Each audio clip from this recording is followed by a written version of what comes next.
Order, and welcome to today's session of the Transport Select Committee, where we shall be considering the recent developments in HS2.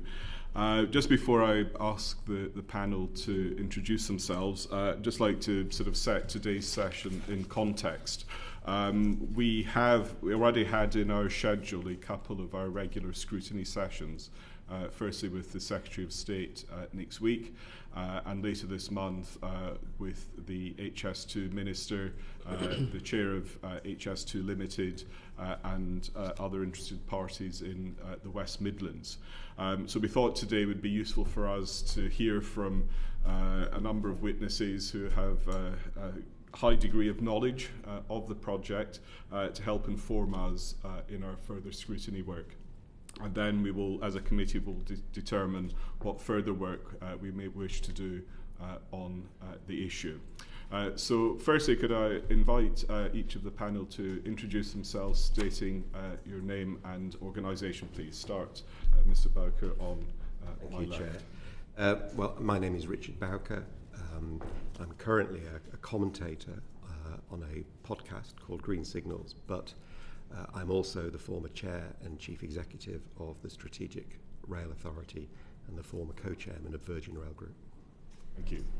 I'm Nigel Harris. I'm a co-presenter with Richard of the Green Signals podcast, and I've just finished a month ago a 28-year stint as managing editor and events director for Rail magazine. Good morning, I'm Andrew McNaughton. I'm a professor at the University of Southampton National Infrastructure Laboratory.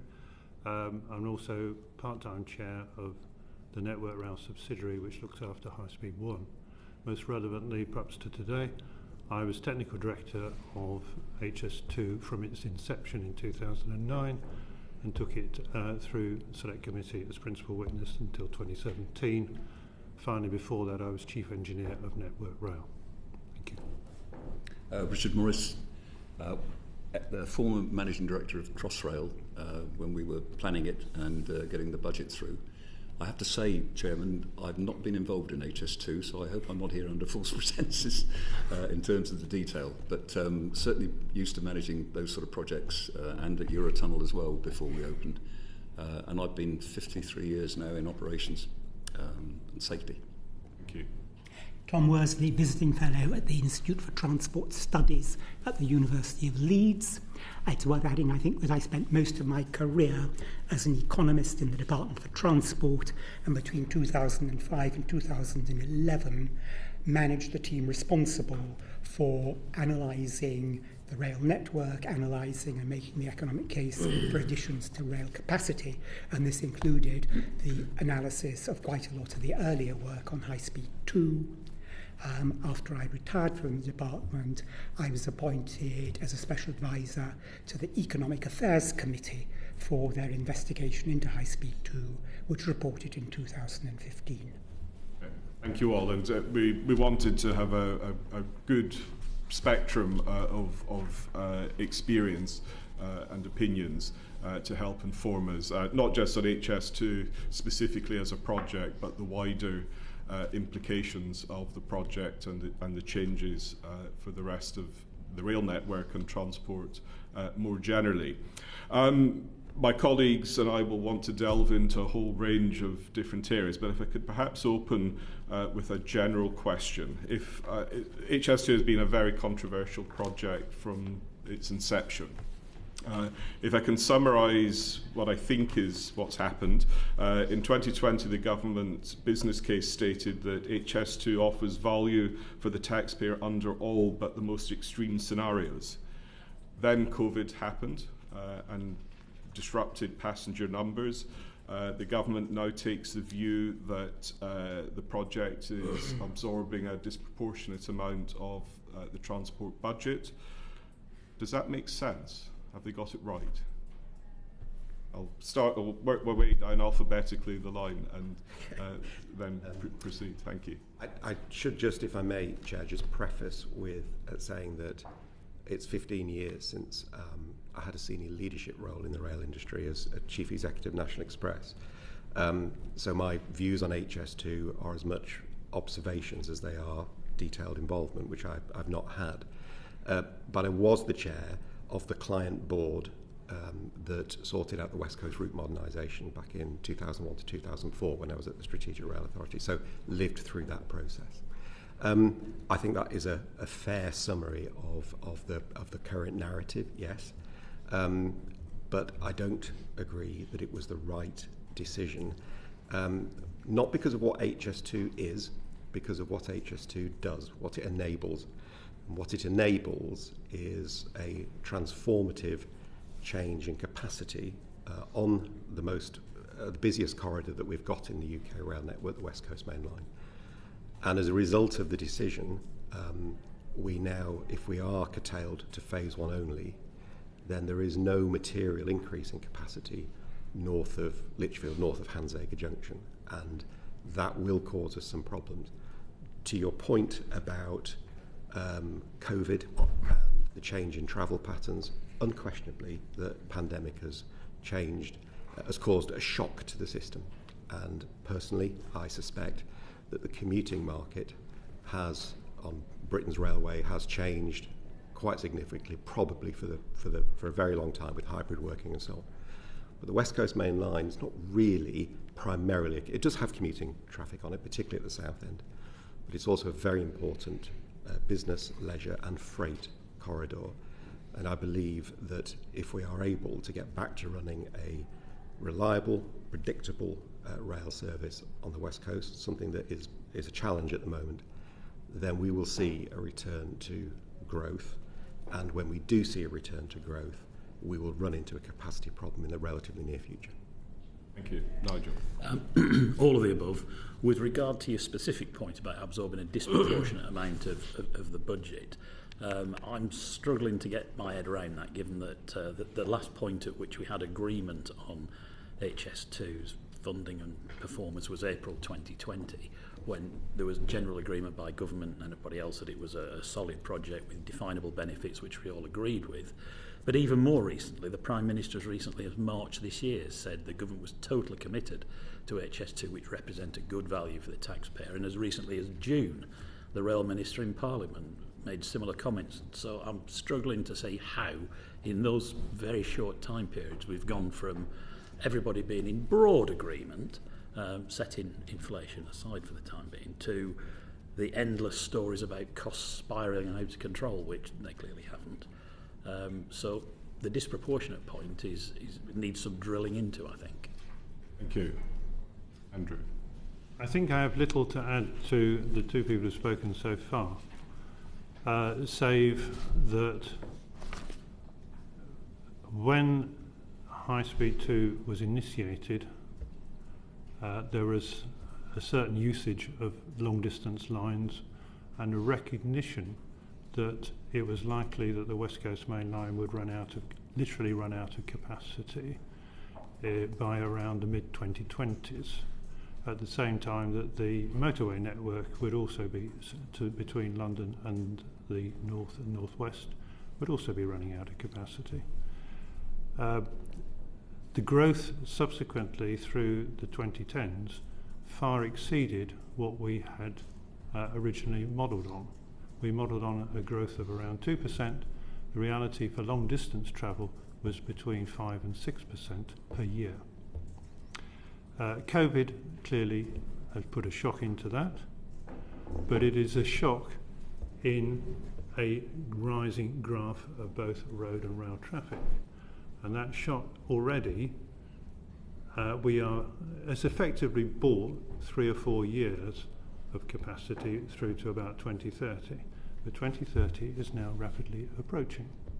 So after 2030, capacity will need to be rationed without HS2.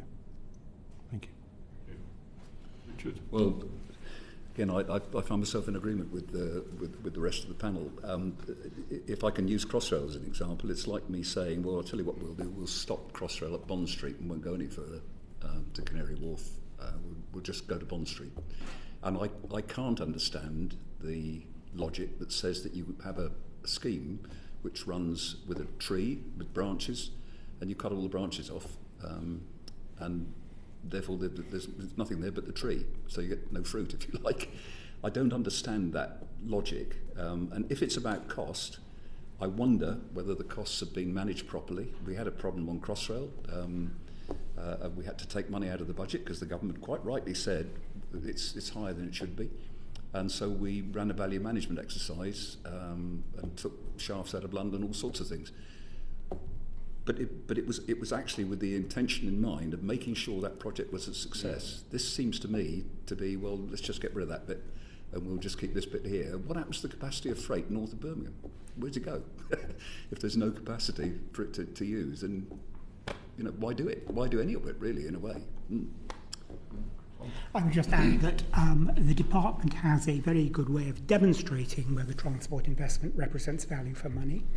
I haven't yet seen a new assessment of the value for money of the scheme truncated as is proposed, with the sunk cost already, as it were, written off, and reassessment of how demand might be evolving over the future, particularly the issue about capacity, because there's a difference between capacity of a railway line for trains and capacity in terms of passenger capacity. And it would seem that the peak position has changed since HS2 was first thought about. And again, that needs evidence about how that is changing, needs to be tested with sufficient sensitivities, because we're very uncertain about the future. So a range of scenarios would be appropriate. Thank you. I just want to dig in a little more detail on how the pandemic has changed the economic case, because we can look at the different types of passengers that are returning to the railway.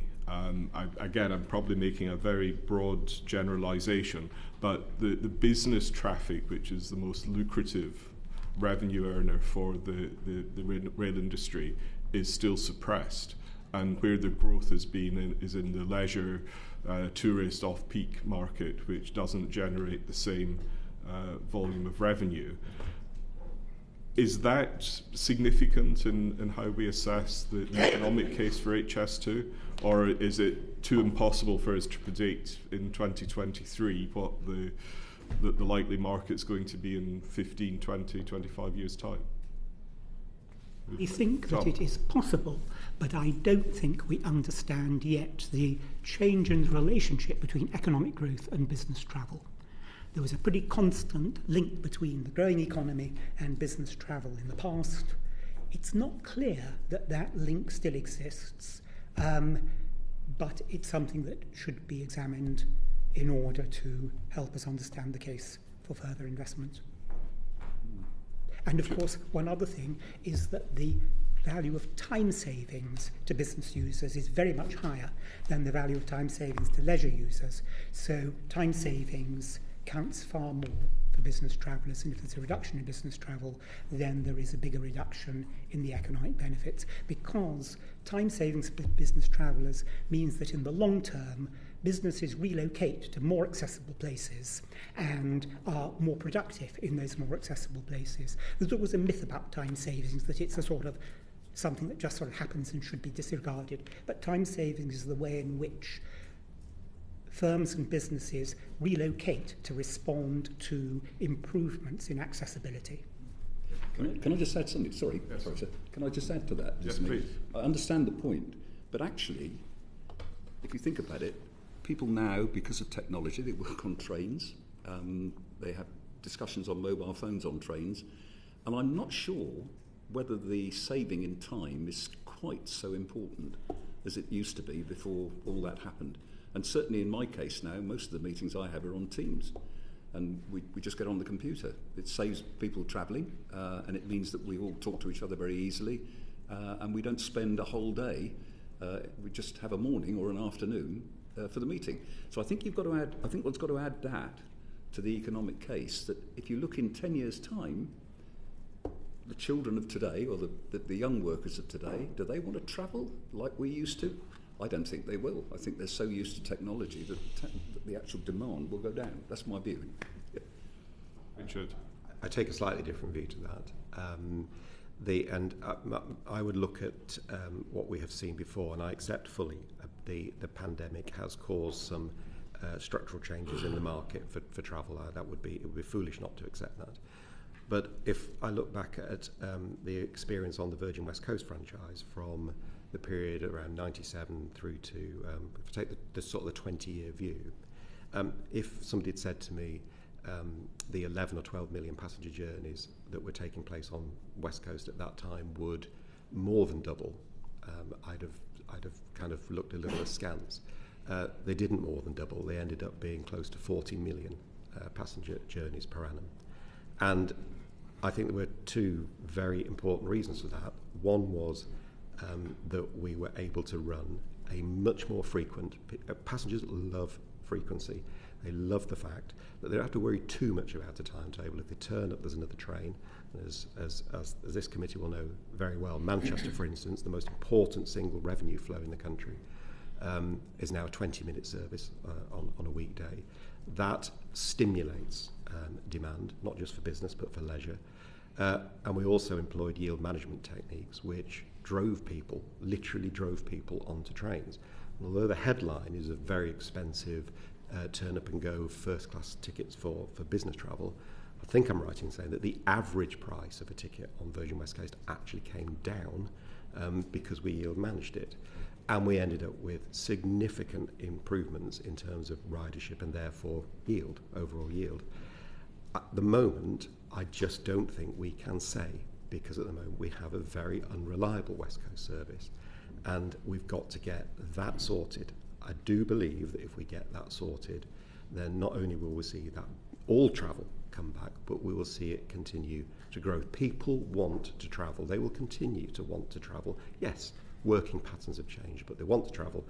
And I think it's very important the committee is aware. Today, we're running about, I think it's around 13 trains per hour on the West Coast through the most congested section. Right? That's roughly what it is today. If you look at College Junction, that section between College and Stafford, it's around 13 trains per hour. And as a result of cancelling phase 2, particularly phase 2A, which is I cannot get my head around cancelling that 13 trains per hour does not materially change. And so if it does come back, we have nowhere to put the additional services. Nigel. I've nowhere to put any freight, Richard, on that section. Richard's right about what happened with the West Coast. I think went from something like 15 trains a day to 47. And those are the 47 trains which would have moved on to HS2 to create the released capacity. I just want to take slight issue with the Zoom and Teams point. As I say, I did 28 years working for EMAP and Bowker on magazines, and like everybody else, I've spent the entire time looking at Teams screens, which seem like a modern equivalent of a séance. Is everybody there? Can you hear? You're on mute, and all that sort of thing. But by the end of that, all I detected was a real hatred of it and a determination to get away from it as much as possible. And I do take issue that in the commercial end of an awful lot of private sector businesses, turning up and talking to a potential customer will be a differentiator. This person took the trouble to come and see me and sell me 100,000 quid worth of advertising or whatever, rather than sit for 10 minutes on Zoom and Teams. It's all very much in the air and quite volatile. But, assumption is going to be the very devil here. Only this week we've seen, news stories about commuting showing signs of reviving suddenly because an increasing number of big companies want their staff to be back in the office more than they are. And on the point of excuse me, businesses moving to where the transport hubs are, HSBC moved to Birmingham, didn't they, on the basis of HS2? I wonder how they're feeling. Thank you. Andrew, do you have anything to add before I turn to very short addition to remind us that in terms of volume, business travel was quite a small proportion of the anticipated usage, albeit, as you say, a premium fare. But in terms of HS2, not as a narrow business proposition, but as a transport proposition, the majority of people that would be using it, as are the majority of people that use the main lines, all the main lines north of London, are for all manner of uses. To classify it as kind of leisure and therefore not important does not understand why people travel. They do travel very strongly. The And we see that coming out of King's Cross on the East Coast, where there is a reliable service, whether it be standard class or first class. A huge number of the trains are full. So demand is coming back, and I'm convinced personally that it will soon outstrip pre-COVID. Yeah, me too. Thank you. Greg. Thank you, Chairman. I sense that we have a pretty pro-HS2 panel in front of us. My views are pretty well documented on it. I'm the exact opposite. But, Mr. Worsley, in your evidence, you talked about how we don't actually really have a new business case for just phase one. We don't really know the BCR on it. We don't really know the economics of just keeping phase one. So, can I ask you all, is there likely to be economic sense in just keeping phase one? I think pretty much all of you have criticised the cancellation north of Birmingham, but that does leave us with the question of what is the point of what I've called in the House of Commons a headless, legless stump between Old Oak Common and not central Birmingham. Is there a reality that could emerge, accepting Mr. Worsley's your point that we actually don't know yet because the figures aren't out there, that phase one just doesn't have an economic case on its own? Perhaps as I picked on you, we can start with you. What surprises me is that it's not a terribly difficult exercise to do, although I guess that there is still such uncertainty about the future demand and how it's going to pick up from its low base. It's low, particularly business travellers who get, as we said earlier, these very high values of time. But it's not a difficult case to make. And so I'm a bit surprised that the department hasn't yet published anything about this. And my possibly is the uncertainty about whether demand is going to grow in the lines it did in the past, whether the past relationships will continue to hold. But then it's quite simple to make a range of scenarios, assumptions about the future, and see how robust the benefit-to-cost ratio is under a range of scenarios. And I'm a bit surprised that that wasn't done before the decision was announced. Just coming back on that before I bring others in, is it the case that actually it's just an unpredictable scenario on cost as well as any potential economic benefit that might be there? We all remember the original numbers around HS2 that ballooned massively. Even when the eastern leg was cancelled, the actual cost for a lower scope project was still higher than it was in the first place. That it is just such an out of control thing. No one designed it to be out of control. It just is. You can put a number on anything, but actually it will become meaningless very quickly, just as all of the figures about HS2 have always become meaningless very quickly as costs have ballooned. I think one can make assumptions about the different things that might go wrong on the cost side. There's a lot of good work on reference cased cost forecasting, looking at schemes that have overrun in the past and using those overruns to estimate what might go wrong with new schemes. There's quite a lot of work on uncertainty about the income growth forecasts, population forecasts, and one can now run a series of scenarios to say what would have to happen for the scheme not to represent acceptable value for money. That was done in the past in the 2017 economic appraisal of High Speed 2. There was a nice chart which showed under what probabilities the case for High Speed 2 would stop representing acceptable value for money. It hasn't been done for the latest decision, though. Okay, bring the others in. Inherent within that, and then Mr. Worsley, if you want to come back on this point at the end, inherent within that, when we're looking at phase one, isn't it an example, actually the whole of the project before it was cut up, isn't there a problem in the way we do infrastructure in this country? That someone comes up with a concept, we then have a decade rowing about it. Then, for those projects that the green light is given, only then do we do the detailed design. At which point, of course, experience in my own constituency, which leads to some of these cost overruns and the ballooning in cost, the detailed designers come along and say, well, there's a gas main there, that's 25 million quid to move, and that bridge ain't going to take that, that's another 75 million quid. And very quickly, everything ratchets up. So actually, is it inherent that you've got to have detailed design before you green light things, otherwise it all goes wrong? Who wants to go next? Absolutely. If I can say, I can't agree with you more than that as a statement. And if you look at Crossrail, it seems to me that projects are load, fire, aim. we don't sort of look at it in a sensible way. And certainly with Crossrail, when we did the value management exercise and we looked at things like the number of shafts coming up into London to escape from the train, we didn't need them. 7 shafts were taken out. It was an awful lot of money, that. And if the operator, if I can use that term, had been there at the beginning, they would have done a proper risk analysis and said you don't need them. And we moved the depot from Romford on Crossrail to Old Oak Common because there was going to be a fly under at Romford, which would have cost a lot of money. We saved all that money. We had to spend a little bit on Old Oak Common, I accept.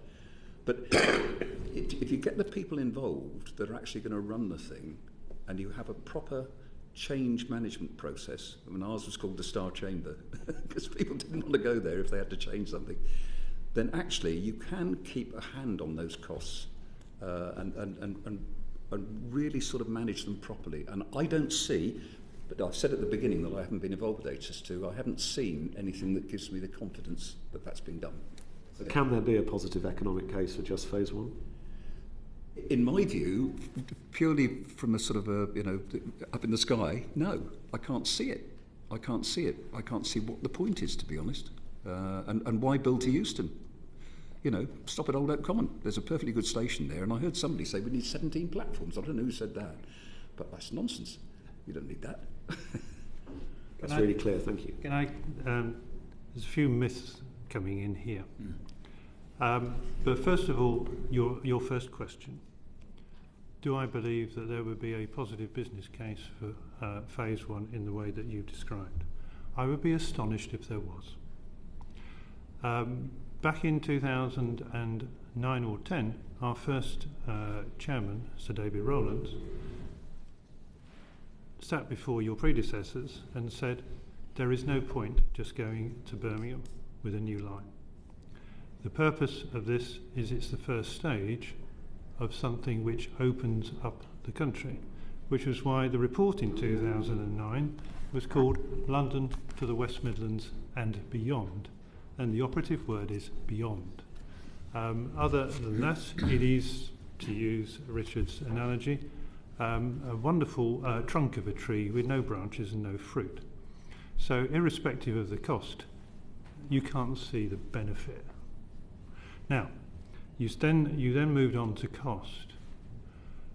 The scheme that went into the bill was quite accurately costed, not by sort of old cheerleaders like me, but by the best of the British industry. Every part of the scheme was actually designed in reality by the people who had designed High Speed 1, Channel Tunnel Rail Link. And the costs, the initial costs, were based on that scheme, obviously adjusted by inflation. And it is that was a scheme of similar complexity through densely populated area, long tunnels into London, not very different. The scheme that was worked up for Parliament, each section had a leading British consultant and a leading British contractor working together to advise on not the detailed design in terms of have we got the right numbers of reinforcing bars in the bridge, but frankly, a road bridge is a road bridge. You know how much it's going to cost. Just as what was the Highways Agency, now Highways National Highways, sorry, it's changed its name several times, has a very good understanding as a client of what the should cost is. And we believed, certainly when I was giving evidence to the Select Committee, we believed that we had a very good handle on the should cost. And if as a client you don't know the should cost, you're going to be taken for a ride. Just as much as if you want to get an extra bedroom on your house, you will be taken for a ride. Now, some things have happened since, and there's probably, I've talked too long, the subject of more detailed questions in a minute. But the benefits disappear, and even more so if the thing adopts a sort of budget airline approach, which is we don't go anywhere near where people want to go. It's basically a cost project. There is no benefit if it is curtailed in the fashion that the government says it wants to curtail it. May I, Mr. Smith? Because you make a really valid point about the difficulty of predicting future demand, and it is difficult at the moment given the fact we've got the challenges with COVID and so on. But on a couple of your specific points, there is a BCR estimated for phase one. The Permanent Secretary wrote to the Chair of the Public Accounts Committee on 4th of October and set out, as I suspect she had to do as accounting officer, the value for money of remaining with phase one, and she estimated the BCR to be between 1.2 to 1.8. Now that feels quite high. The reason it's quite high is because it will assume that the costs already incurred are sunk. So cancelling it, you don't get anything back. So that will be driving that. It also makes a lot of other assumptions. They're all assumptions. They're not wrong. They're just assumptions. One of the assumptions is that the line still goes to Euston. I'll just come back to that in a moment if I may. But it also makes the assumption that in terms of wider economic benefits, level 3 benefits are not included, although there are some for Birmingham, and we can talk in detail if the committee would like to understand that further. So there is a BCR for phase one, and that I agree with Mr. Worsley. We've not seen the detailed analysis behind that, or at least we now have a reference point. However, on the point about Euston, I'm afraid I do not agree that Old Oak Common is a suitable terminus point. Old Oak Common is currently designed, I believe, can take between 6 and 8 trains. Mr. McNaughton may know better. 6 trains, reliably per hour. So if the railway was to go onto Euston, then that can be increased to up to 10 trains per hour. At the moment, the plan is to run 7 trains per hour over HS2. We clearly can't do that if we go to Old Oak Common only. So although Old Oak Common's not too bad if you're travelling east to west, we know from previous analysis that an awful lot of people were coming to Euston wanting to go north-south, might be to Victoria or Waterloo or so on and so forth, and they will be significantly penalised, particularly if they're carrying luggage from long distances. So I'm afraid I do not accept that Old Oak Common is a logical endpoint. It has serious implications. Final point, if I may, though, on capacity. It is very difficult to forecast future demand, and I don't think there's anybody here who would say we know how that's going to look in 10 to 15 years' time. However, the one thing I would say is that every rail project, every rail capacity enhancement project I've seen, I cannot think of one where this is not true. We've never looked back and gone, I think we put too much capacity in. And if we look at projects like the Borders Railway, recent reopenings, we look at projects similar to that, they are popular if the service is reliable and they fill up. And so I think the capacity issue of HS2 is the key one. Only going to phase one, only going to Birmingham creates massive issues if we need future capacity on the West Coast in the future, and I think we will.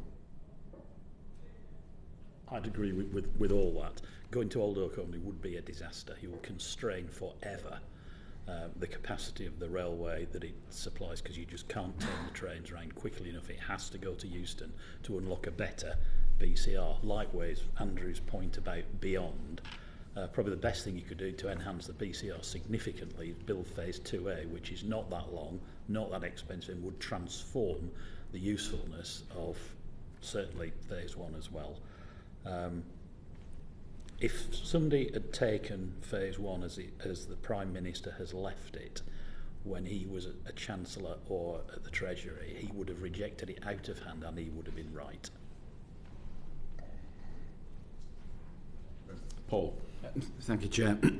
Just want to take the discussion in a slightly different direction just for a second. I know we'll come back, and our colleagues will come back to the cost of HS2 and different issues, but obviously one of the things that was said was about the change to where this money is going to be spent now. And it's going to be more around, and as a North East MP, I'm quite happy with some of the money that's coming up to us, and the way that and the issues we've got with potential capacity on the East Coast main line.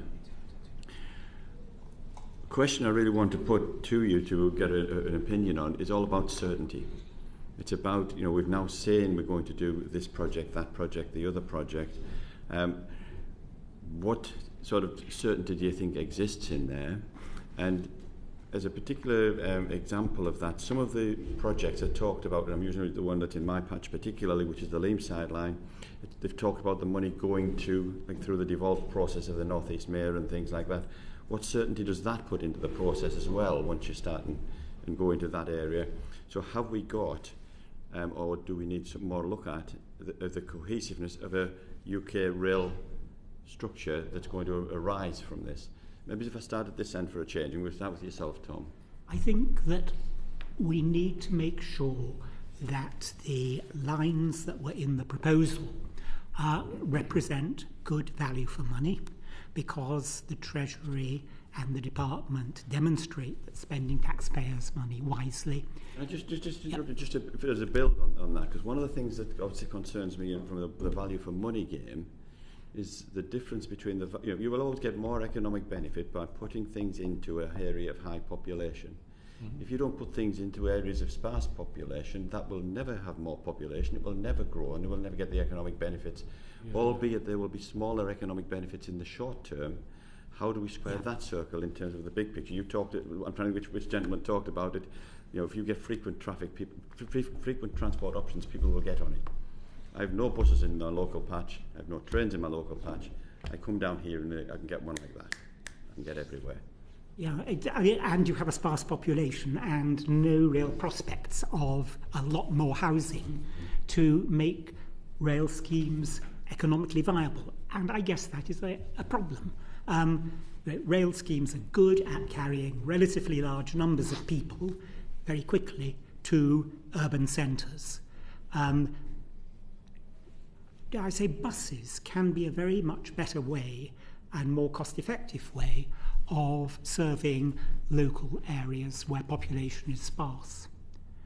And I guess it's just an inevitable fact that railways are good at providing for heavier flows. After all, most of the branch lines that were built during the Victorian period were complete monopolies because nobody had a car, and once there was any sort of competition from road transport, the financial case for retaining them, and indeed the economic case, became very weak. It does, but again, just sorry to interrupt, if you talk Newcastle, Sunderland, Middlesbrough, they're not sparse places. No, certainly not. And there you've got the metro, but they don't join up. And there's been there was a good case for several metro extensions in the past. So it goes back. I'm focusing in too much. I want the cohesiveness of the UK approach. I'm trying to use that as an example of the problem. So. It goes back to this question, I think, of whether the schemes deliver value for money, because we need to spend public money wisely. So I think you raised some enormously wide and philosophical points. As I come from Leeds and most of my early career was in the North East, I would not describe the North East as sparsely populated. I'd describe it as totally underinvested over many decades. But it's not alone in that. That's why I'm trying to keep it as a bigger picture, because it's easy to get parochial. No. But it's also quite important to remember that. And there are solutions as someone who spent 50 years in rail, I bow to my learned colleague here, you start with, what are the benefits? Right, what can we do for the cost that supports those benefits? But you start with, what can we achieve? And I'm involved in all manner of things around the north of England, where you go, well, look, if the benefits are that big, and I don't actually buy that it's just about narrow economic benefit, it's got to be about social equity, and it's got to be about regional development. I did an extensive report in New South Wales, not South Wales, New South Wales, which showed that the value of investment was in what you did for communities, not how much you can flog a ticket for. Okay, you might need to satisfy the Treasury on the flog a ticket bit, but you are about what you achieve for communities. That's why I got so passionate about over my years in HS2, not because I was that excited about the business community. I was excited about what the changes to Birmingham were, what the changes to Manchester would have been, and what have been the changes to Crewe, and the region around them, and in the three reports by Sir David Higgins, which I had the privilege to be a co-author of, we emphasised that there was complementary local infrastructure improvements. Whether it was the whole why, it's no good building a tree without the twigs and the branches. And you're getting people to work, people to people. Sorry, this has become a bit of a monologue. I better shut up. I'm basically agreeing with you.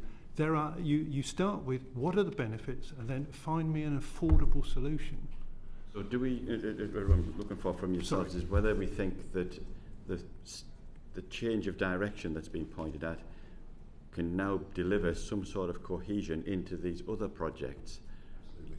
Absolutely right, yeah. And in a way, if we could take ourselves right back, remember Beeching, what he did, of course, was he didn't have any idea about social sort of needs at all. He just shut lines because they didn't pay. And I think now, with reopening those lines, a lot of them, people are realising that actually it was a bit of a mistake, that really. And I'm totally with Andrew, and I was going to say it, that the social side of it, I think, is important, and you can do a cost-benefit analysis on that, and you can say, socially, this is a good thing to do.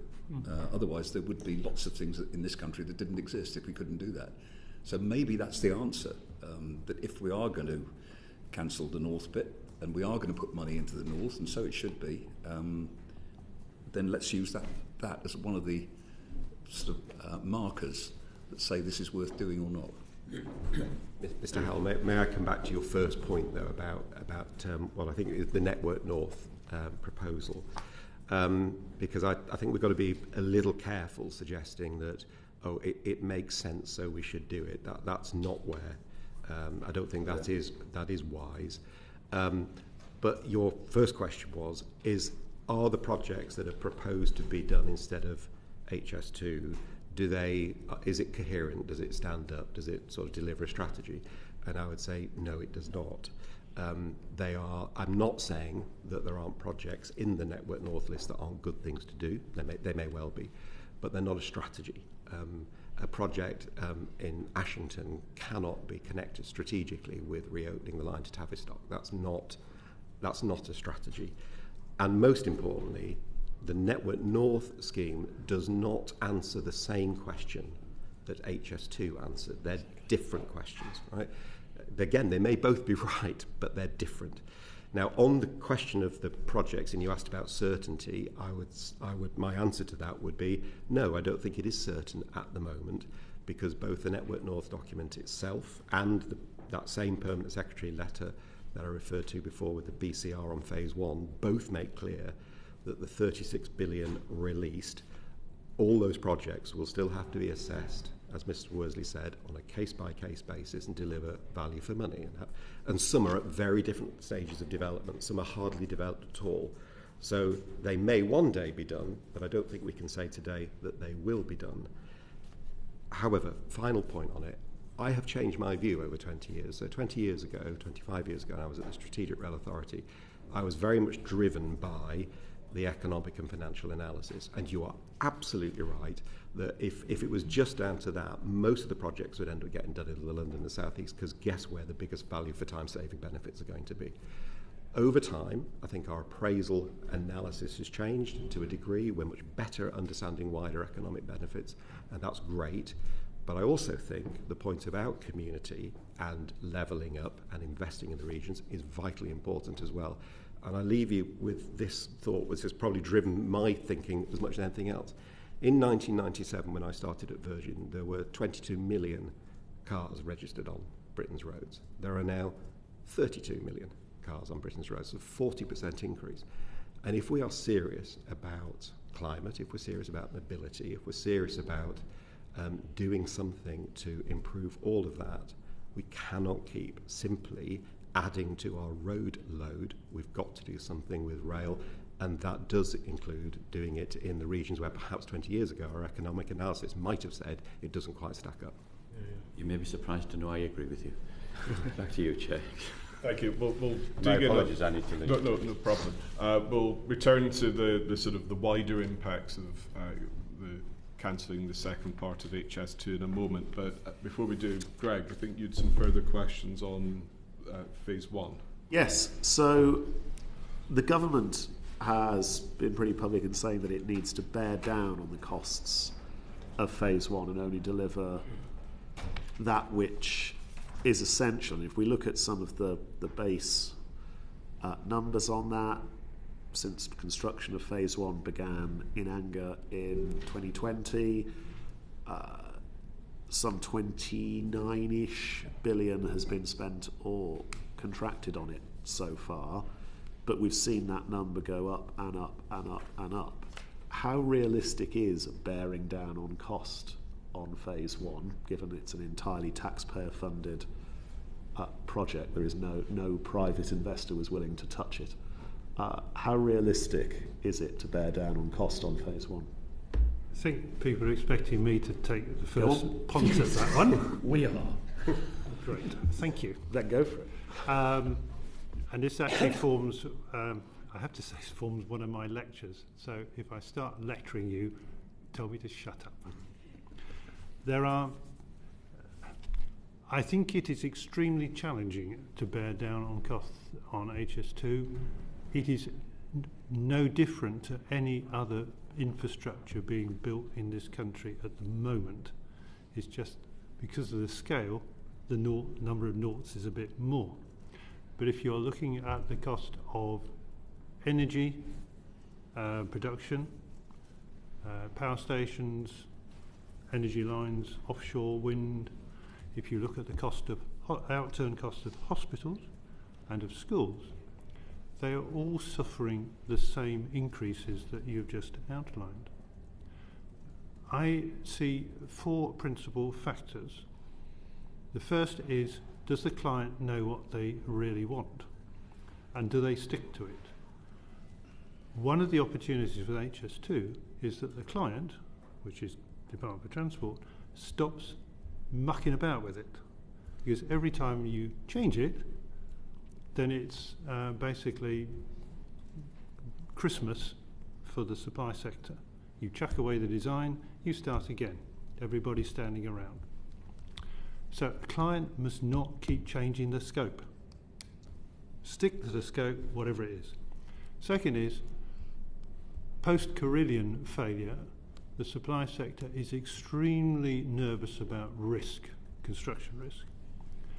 But at the same time, the client has been shoveling risk at the supply sector. I call it the slopey shoulders.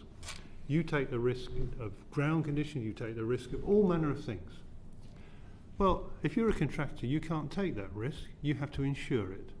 And if you insure it, you have to produce absolutely bomb-proof designs. That's called, in my book, over-engineering. And there is plenty of evidence on HS2 of over-engineering, as there is on the other projects going on in this country at the moment, like electrification projects and things like that.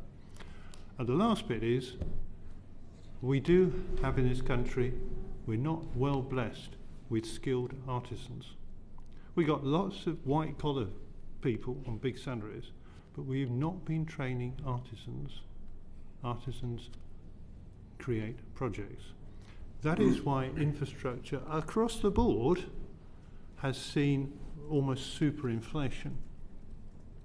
On the other hand, you might think that a project as big as HS2, going forward with it, becomes the place where we fixed those problems, because it will influence the costs of all the other projects going on, including some of the projects that Mr. Howe was talking about. Otherwise, they will be unaffordable too. But stick to the knitting. Do not give risk to people who cannot bear it. Bear down on over-design and work on standard construction that doesn't need so many skilled people to deliver it successfully, is the way to control the costs, not just of HS2, but of all the other major infrastructure that you seek to purchase. I take your point on over-engineering. I see over-engineering in my own constituency where I've got 19 miles of the monster. But yes, in terms of this point you make about sticking to a plan, notwithstanding the inflationary pressures, COVID, etc., which I accept hit everybody, the Phase 1 plan hasn't changed much since it was given the green light in 2017. There's been the detailed design, and there've been the examples that I gave earlier of, once you go in and find actually that bridge ain't going to take that weight, or there's a gas main that's got to be moved, you see the ratchet effect of cost. But actually the design of Phase 1 hasn't fundamentally changed. Yet we saw the Financial Times report recently where internal review by HS2's then Deputy Chair John Thompson found that Phase 1 will run many billions over budget, very unlikely to meet its 40.3 billion target cost, which is 46 billion in 2022 prices, and has only got a 50% chance of meeting its upper envelope of 44.6 billion, including contingency, which is over 51 billion in 2022 prices. The design didn't change, but the costs did balloon, and people have no confidence that it will even land in its upper reaches of planning. So my principal case about changing the scope is that there have been now, I think, 4 designs of Euston Station, which have therefore cost over £100 million of designs which have been put in the proverbial bin. And that is now a case study, as far as I'm concerned, of how not to do things. To your other point, has the rest of it changed since the bill became an act? No, it hadn't. And if you say to me, so why, and we knew where every gas main was, to use your example. We had the estimates from the utilities about how much it would cost to change them and how long it would take to change them. 50,000 page environment statement had every blasted thing that could get in the way and what it, in order to justify to Parliament whether the scheme deserved an act. So you might then ask me, so what has changed?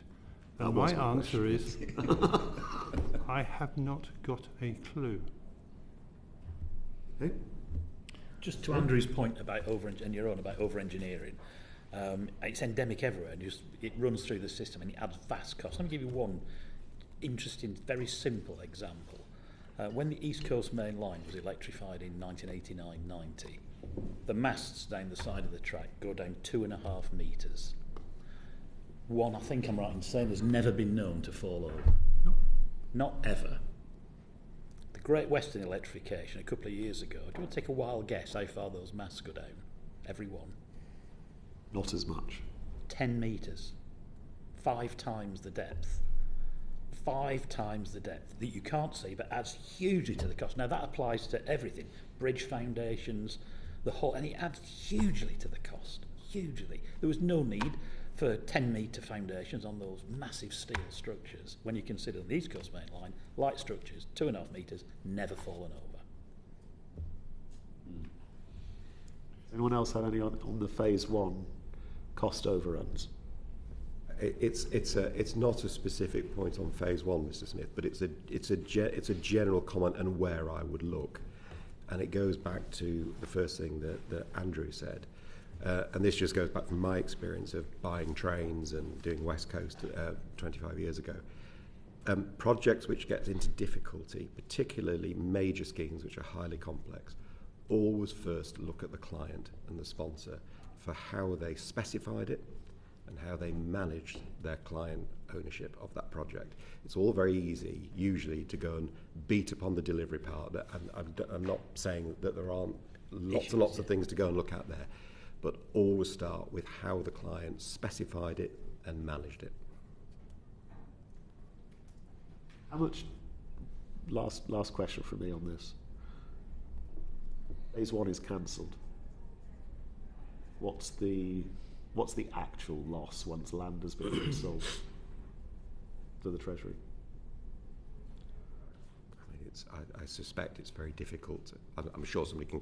I don't know the number, but there will be all the sunk costs of the construction, demobilisation, contract unwind costs, compensation claims, land issues. It'll be a very big number. I mean, I'm sure. There's a way of calculating it, but I don't have it off the top of my head. No. Anybody have a view on that? No. Okay, thank you. Thanks, Greg. I want to return now to the consequences of not proceeding with the second phase of HS2 for the existing network. You've already alluded to the fact that it's potentially, likely, depending on your view, going to cause considerable congestion in the future. What mitigating measures could be taken north at Handsacre and north to lessen that potential impact? Well, I suppose that I hope this doesn't sound a slightly glib answer. It's not meant to be, but don't worry about running any more trains than we've currently got. You won't get them on. We will, at the moment, the position at the moment is that we have a West Coast timetable through the really, I mean, the West Coast is congested in lots and lots of places. It would be wrong to say it's only the section from Handsacre to, say, Stafford, but that's particularly bad. So if we just focus on that, you're running around 13 trains, 13 paths an hour through there. Now, at the moment, I don't think that freight are necessarily using all of their 4, but that will come back. That's probably intermodal traffic that may be a bit soft at the moment. And that's the danger of this, is kind of just thinking about sort of real short-term impacts. But we've got 3 to Manchester, 2 to Liverpool, 1 to Preston, 1 to Glasgow. We've got a Chester. We've got a London North Western Railway service. So I think when you add all that up, you get about 13. And that's pretty much what it can do. One of the things that with HS2 phase 1, I think I'm right that you get potentially get an additional path, because of course you free up a little bit of space at College Junction because everything's gone down. So you can potentially run another Manchester to London, but I'd need to come back to you on that in detail. But that would be very helpful, because if we're not careful, places like Tamworth, Lichfield, Nuneaton will actually suffer post phase 1, because all the Manchester Londons will be going down HS2 phase 1. So the question is, what can we then do to mitigate it? Well, one of the projects that we looked at in 2003 was a thing called the Stafford Bypass, which was a way of getting round that really bad section effectively from Handsacre to Stafford. Now, we didn't do that in 2003. We couldn't get approval for the funding. That is what HS2 phase 2A is effectively the Stafford Bypass.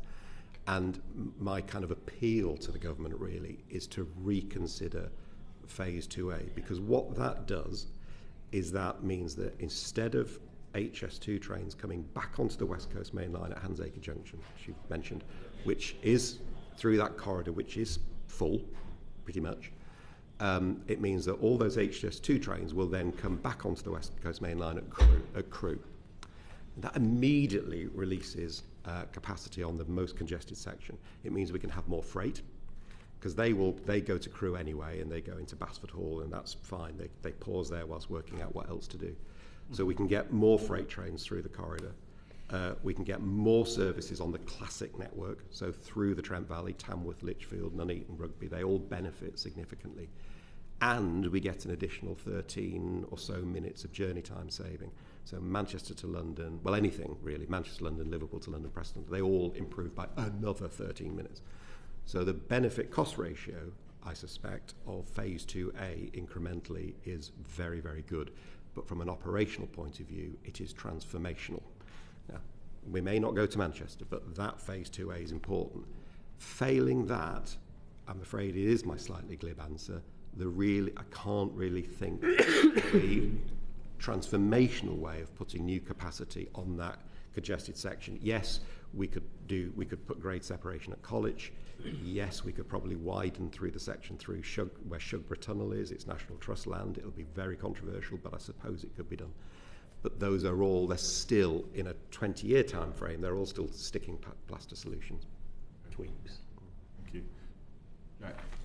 Thank you, Chair. I just wanted to go a bit more on some of this, because you've talked about the benefits that you see from Phase 2, but the reality is that would have meant still serious congestion issues at Crewe. If we look at the revised 2022 SOBC that was put forward by HS2, this actually would have only resulted in additional frequency of services to two locations, which are Runcorn and Liverpool. Virtually every other destination north of Crewe in the northwest and also parts of the North Midlands would have seen the same or less services than they do today. So why is it that there is this suggestion that there would be additional capacity to those destinations? Well, I didn't quite say that, did I? You're making an extremely powerful argument for Phase 2B and reinstating the Goulburn link. I agree, because it was the Goulburn link that then bypassed the next major congested point, which is Weaver Junction. So that would have then enabled us to deliver capacity and improvements to Preston and North, but I accept that's off point.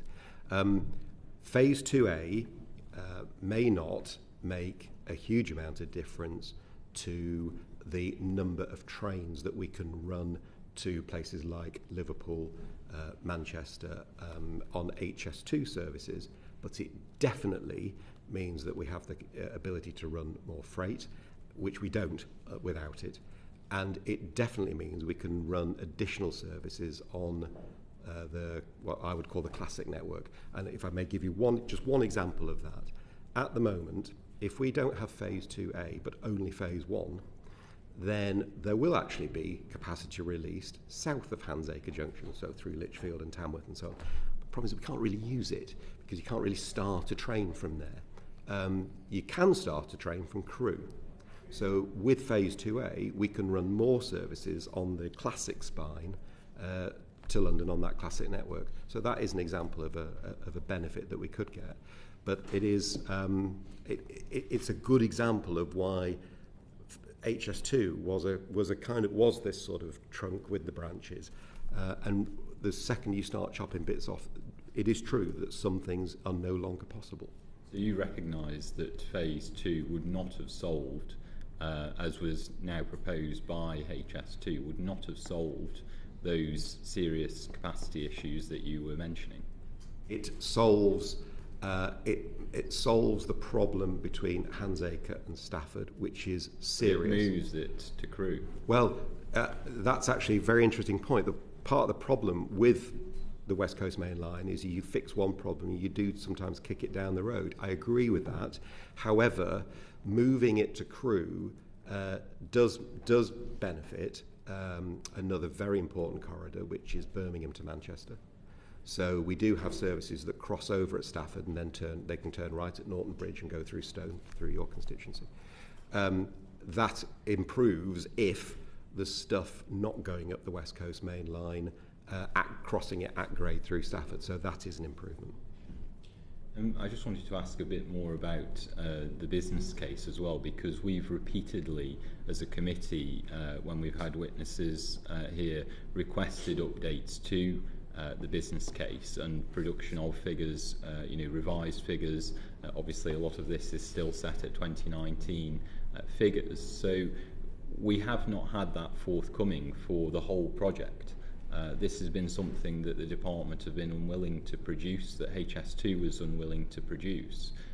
We've obviously discussed a bit this morning about the potential business case of what remains of HS2, but isn't the reality that we don't have a business case that's updated for any of the project? Maybe Tom, you want to... Yes, I think that's, at least a detailed business case, which you might expect to see. And I think very important is a business case that is predicated on the uncertainty about rail demand growing in exactly the same way as it did in the past, which is the sort of relationships in the model that we use to forecast demand.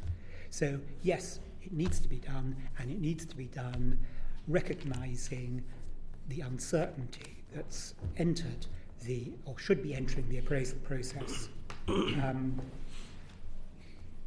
And indeed, the Department of Transport has quite a good set of alternative scenarios to emphasise the future uncertainty about population, income growth, and where those things happen. How significant would that work be? What amount of detail and what length of time would it take to undertake that sort of analysis?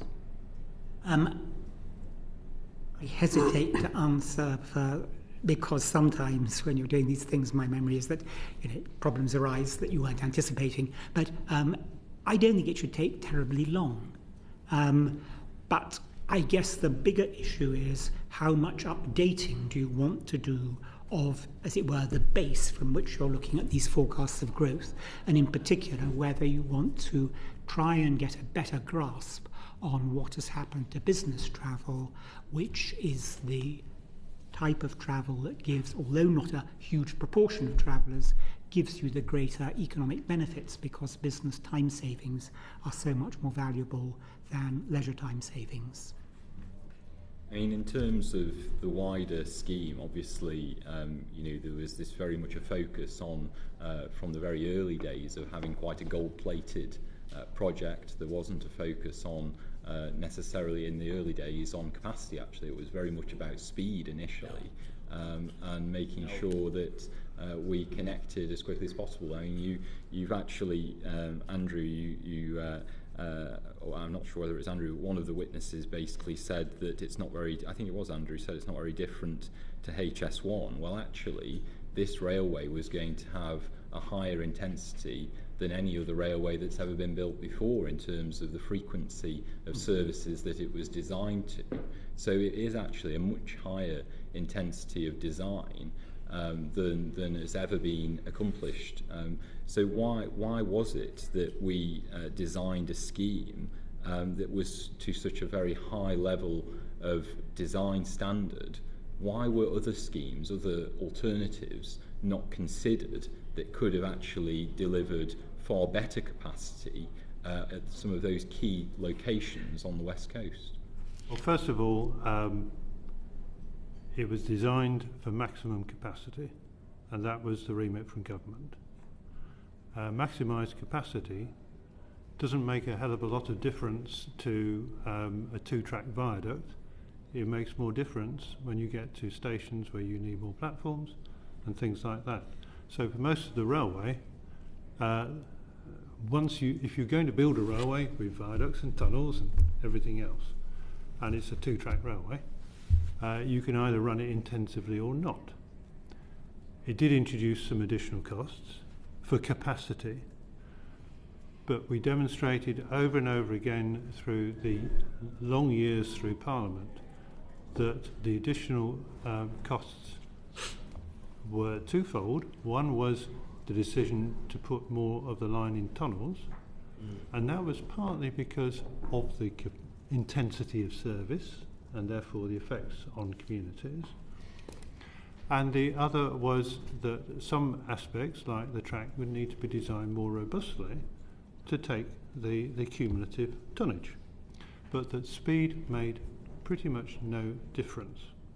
I do take issue, if you don't mind with you, that from the early days it was described as rather like the start of high-speed rail in France. We need new capacity, and the incremental cost of new capacity at high speed is marginal, a few percent, over the cost of a new capacity at lower speed. Speed is really not an issue. It does affect the line of route, doesn't it?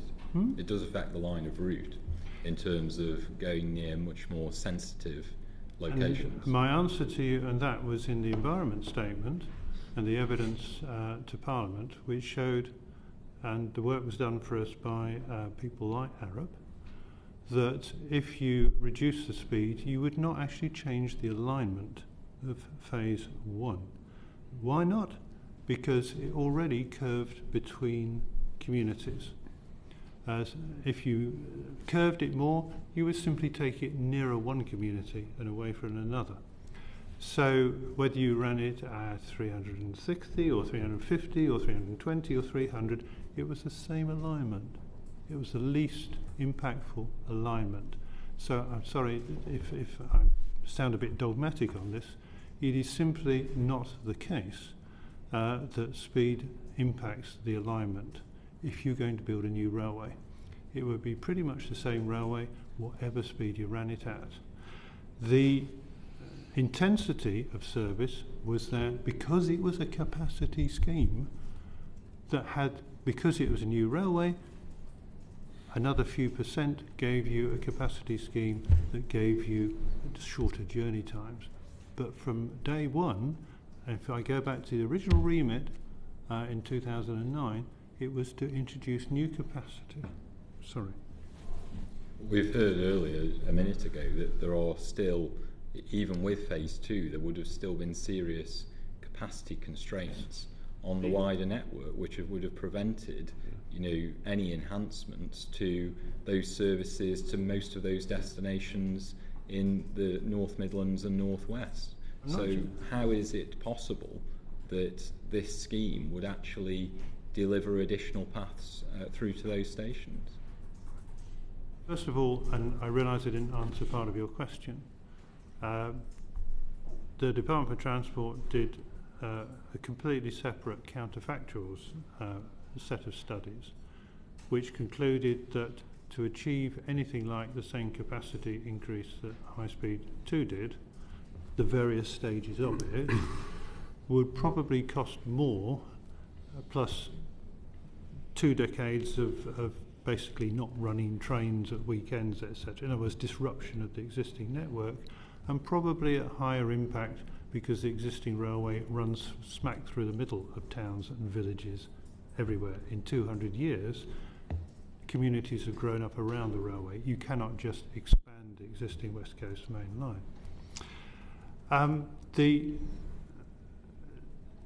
It's not.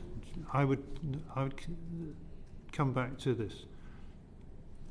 Phase 1 released capacity for additional commuter trains to the growth area of Milton Keynes, Northampton, that corridor. That is, of course, still the case, provided that HS2 goes to Euston and therefore people actually use it, and you can take the fast trains off the Milton Keynes area. Phase 2A released capacity for freight, which has probably been understated, and to change the relationship between Birmingham and Manchester and Liverpool. Yes, you are right, it introduced some challenges at Crewe, some challenges that Network Rail considered it could cope with, and still I believe do. Phase 2B, a small part of it, took out the other major bottleneck between Crewe and Preston, but most of the cost of Phase 2B was actually the cost for the works which was equally going to be used by Northern Powerhouse Rail, which was all the route into Manchester. That can be delivered separately. Well, that can be delivered separately. You can spend the same money and just run Northern Powerhouse Rail Very and not small run HS2. section that Northern Powerhouse Rail. Anyway, It's £12 billion worth, and you'd only have NPR building it without HS2 helping. I'm really sorry. I'm really sorry. I want to move on to the actual question. In terms of actual improvements, what additional alternatives could be done without phase two? Phase two isn't coming back as we currently stand. What alternative schemes could be done? We've already had some suggestions from Mr. Bowker there in terms of college, potentially at Stafford, some improvements. What other improvements could be done on the West Coast to release some of that capacity? They will have to be worked up, they will have to be designed. The working assumption, not unreasonably, is that HS2 created the shift that would resolve an awful lot of the capacity problems for a very long time. There probably are plenty of other schemes, but we will now I suspect, have to go back into that sort of smorgasbord of schemes. We have been here before, and if I can be permitted just to reminisce briefly, because it's very relevant.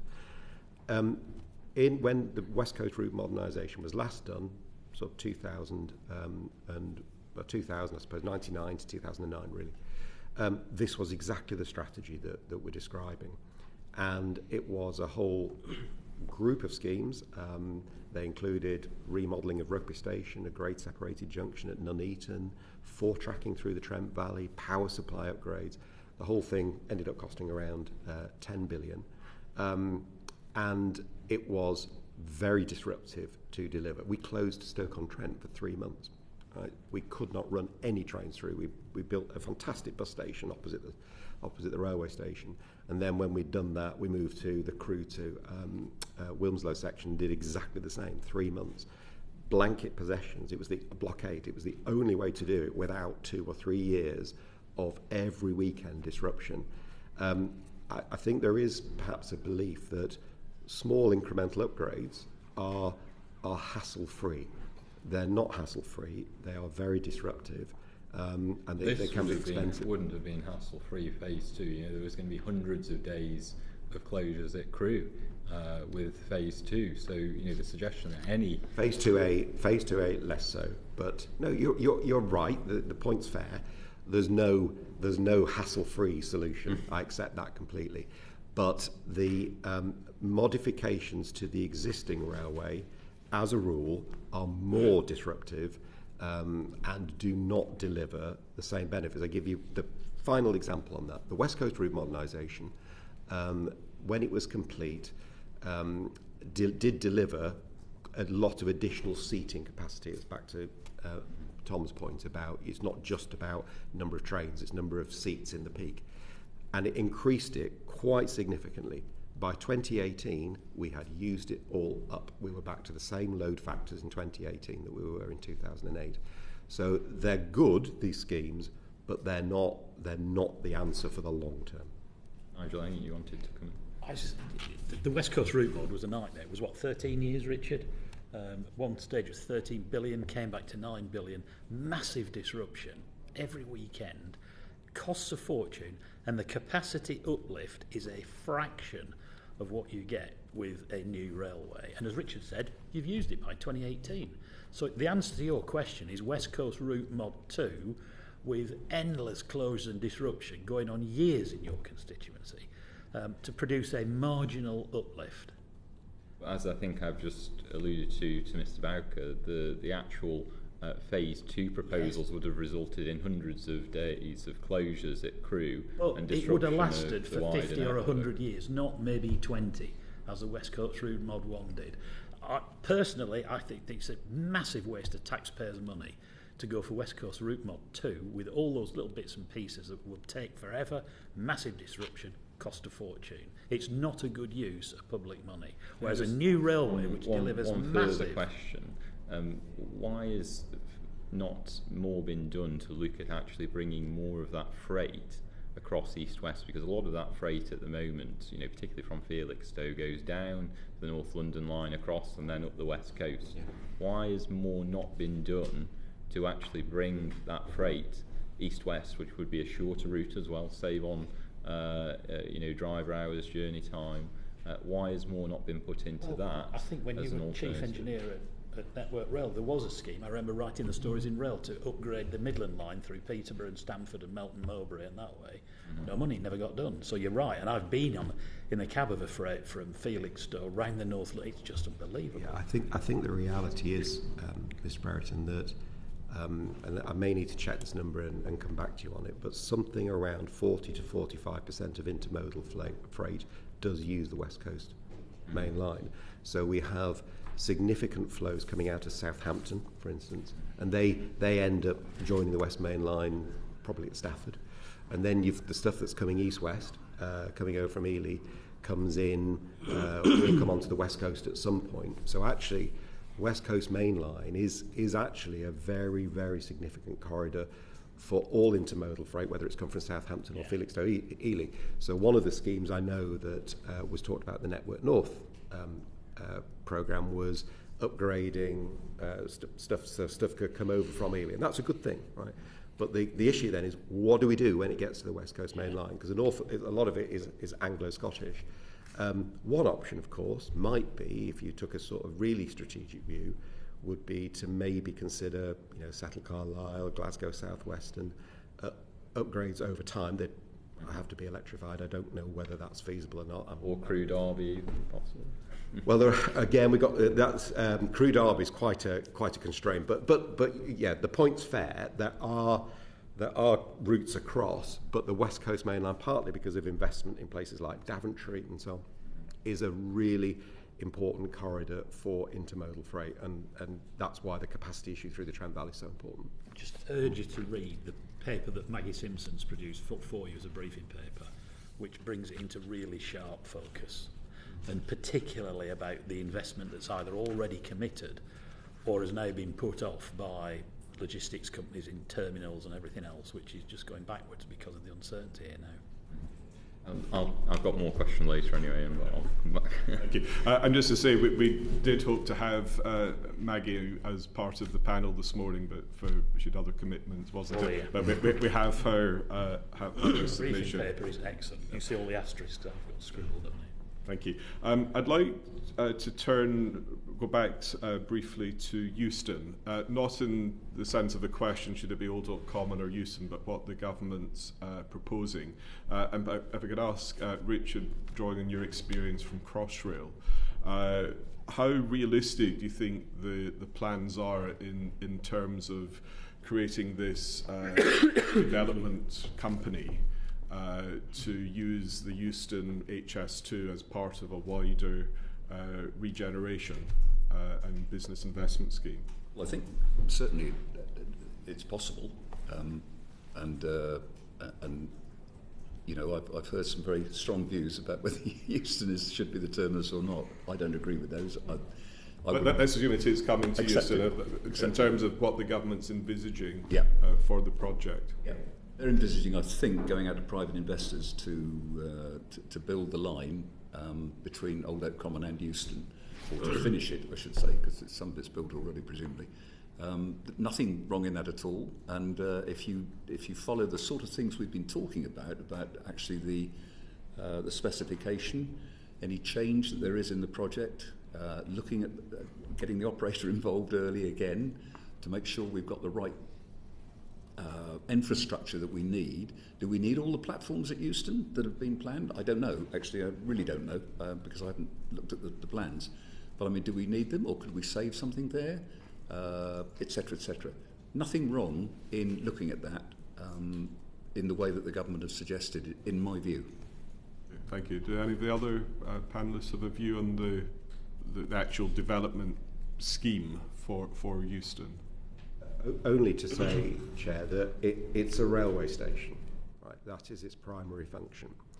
And with railway projects, anything on the railway, there's really only two sources of income. It either comes from the fares that passengers pay or the freight users pay, and subsidy. That's it, right? So private development anywhere has either got to generate another source of income, could be from a property stream, or it's going to have to get refunded or repaid out of fares or subsidy. And that's going to push the cost up because the weighted average cost of capital of the private sector is higher than the government. So all I would urge the government to do is, if you're looking at Euston as a property scheme, then great, as long as it does not get in the way or does not hold up delivery of its primary function, which is actually to be an effective terminating point for HS2. In terms of the number of platforms that they're now thinking of, is that going to be sufficient? If it's 6 platforms, then that would enable you to run a 10 train per hour service down HS2 phase 1. 6 with one of them using what's called grade separation, because unless you have that, it's very inflexible, and if there's any disruption, it's really problematic. Probably a stronger word would be more accurate, but probably inappropriate. So it needs to be 6 platforms with one grade separated, and then you can run, I believe, the HS2 phase 1 service at 10 trains per hour. Less than that, it doesn't work. Thank you. Andrew. Sorry. The evidence we gave to the committee at the time was that the original intention was to open a 6-platform station in phase 1, precisely for the reasons that Richard said. And the more important aspect was to have grade separation out of it than the specific number of platforms. There was a strong argument that it needed to be 7 because the first time a train had a defect, then you'd lose the service. You'd be cancelling trains because there's nowhere to put it. So my nuance on Richard's point is 7 gave you a robust solution, and 6 we anticipated we could get away with for a few years until you were running at anything like full capacity. The cost, I was going to say, why is the one thing that, and it plays to my earlier answer to you, Mr. Smith, on scope, was I do rather wonder whether the government, when it decided that a good place to build over a station was, and its approaches, was Euston, that they understood the implications of doing that, which turns it into an underground station for fire, for heat, for ventilation, for servicing, all the things you need to do with a station. So I'm not at this point worried about the fact for passengers it's the new Birmingham New Street in terms of a poor environment at platform level, but the amount of additional engineering to put a major station underneath a concrete layer that you're going to build tower blocks on is actually very high indeed, and probably lies at the core of some of the ballooning costs of Euston. Even at Canary Wharf, high-rise blocks, some of the biggest in the country, this tube station does not have buildings over the top of it. And most places in the world other than Japan, where land prices are extraordinary, you do not build over the top of stations because you complicate things so much. Okay. I'm just conscious that we are currently sitting over Westminster Underground Station. Which was but this was not a cheap building. Cheap. It wasn't a and cheap it's rather building. small. Right, moving on. Gavin. Thanks so much, Chair. Over to the more positive on HS2 side of the table. Obviously, it's become a mess. So we currently have Network North now. We've got the integrated rail plan, and we have Northern Powerhouse Rail. Is there, or should there be, a strategic relationship between all three, because all three of them seem to be quite disparate? Are they joined up? Is there a piece of work now required to look at all three project streams and try and align them and integrate them, try and bring more efficiencies and add value to them? I'll start with Richard, obviously, from your experience at SRA. Thank you. Well, there was a strategic link between Network North Sorry, let me get that right. Between Northern Powerhouse Rail and HS2. Yeah. And actually, one of the things we've not really talked about today is the impact of all of this for Manchester. And since that's where I come from, I suppose I should fly the flag a little. Manchester ended up with 400-metre platforms in Piccadilly. Yeah. It's now going to only have 200-metre platforms, which means that the number of trains we can run to Manchester are significantly reduced in capacity as a result. But in terms of integrated thinking, there was a plan for Northern Powerhouse Rail HS2. That's being changed. I mean, that's altered now. Northern Powerhouse have got to go and rethink that. They need to integrate that with the Transpennine upgrade, which is another £10 billion project for 60 miles of railway upgrade over into Yorkshire. So there needs to be some integration there. I hope it's not unhelpful. I don't quite see how you could integrate Network North into that, because it's not really a strategy in terms of the schemes. I'm not saying that I don't think any of them make any sense. I wouldn't say that. There's some projects in there that will make sense, but it's not. I don't see it. I wouldn't call it a strategy in terms of a series of projects. So I'm not sure you can integrate that, but definitely Northern Powerhouse, Transpennine, and those projects in the Network North which do affect it, like Bradford, just as one example, yes, there should be an overarching strategic coherence to that, yes. And before I come to other members of the panel, so I saw nodding heads, but as soon as you brought it up, in terms of Manchester, the government have said they're allocating £12 billion to the link between Manchester and Liverpool, which obviously related to NPR. But you've alluded to the challenges that it now faces because of the cancellation of HS2. So how should this £12 billion be spent? If you were in charge of £12 billion, how would you spend it? Oh, I don't know, because the issue around connection of Liverpool to Manchester involves a lot of individual moving parts. So we've got the Castlefield corridor to think about, we've got Alton Curve, we've got to worry about how we're getting stuff from Manchester Airport, because don't forget HS2 delivered a very significant connection between the airport and the city. We've got to think how we then connect it with the Transpennine upgrade, because one thing we haven't mentioned is the integrated rail plan of November 2021, which also foresaw new line over through the Transpennine to Marsden. So presumably that's gone. So that 12 billion will go very quickly. I think somebody probably just needs to take a sort of a step back and go, okay, what do I actually want to try and what benefits do I want to try and get here, and what can I do for the money? Which is kind of Andrew's point earlier. How I would spend it, I'd just put it over there for now and go, right, what are we going to do? Okay, fair enough.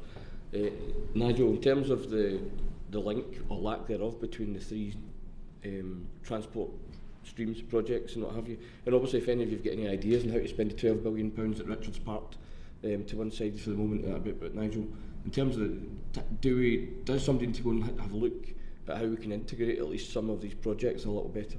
Well, of course, integration is always a good idea, and it was there. HS2 and Northern Powerhouse Rail shared that. The tracks from Manchester Airport into Manchester, £12 billion. As Mr. Bretton said, it could still be done separately, but it's still going to cost £12 billion, but it won't have HS2 services and contribution to it, which again strikes me as a real dodgy use of taxpayers' money. And it's further in sense of the disintegrated rail plan. You really need to talk to Henry Murrison on this, who can give you chapter and verse on it. But yeah, integration's got to be a good idea, and what there was there has been blown apart, and how this qualifies as levelling up, I cannot understand. Can I just say though on that, just building on that ever so slightly, I don't believe there was a kind of a final scheme for what Northern Powerhouse Rail would be.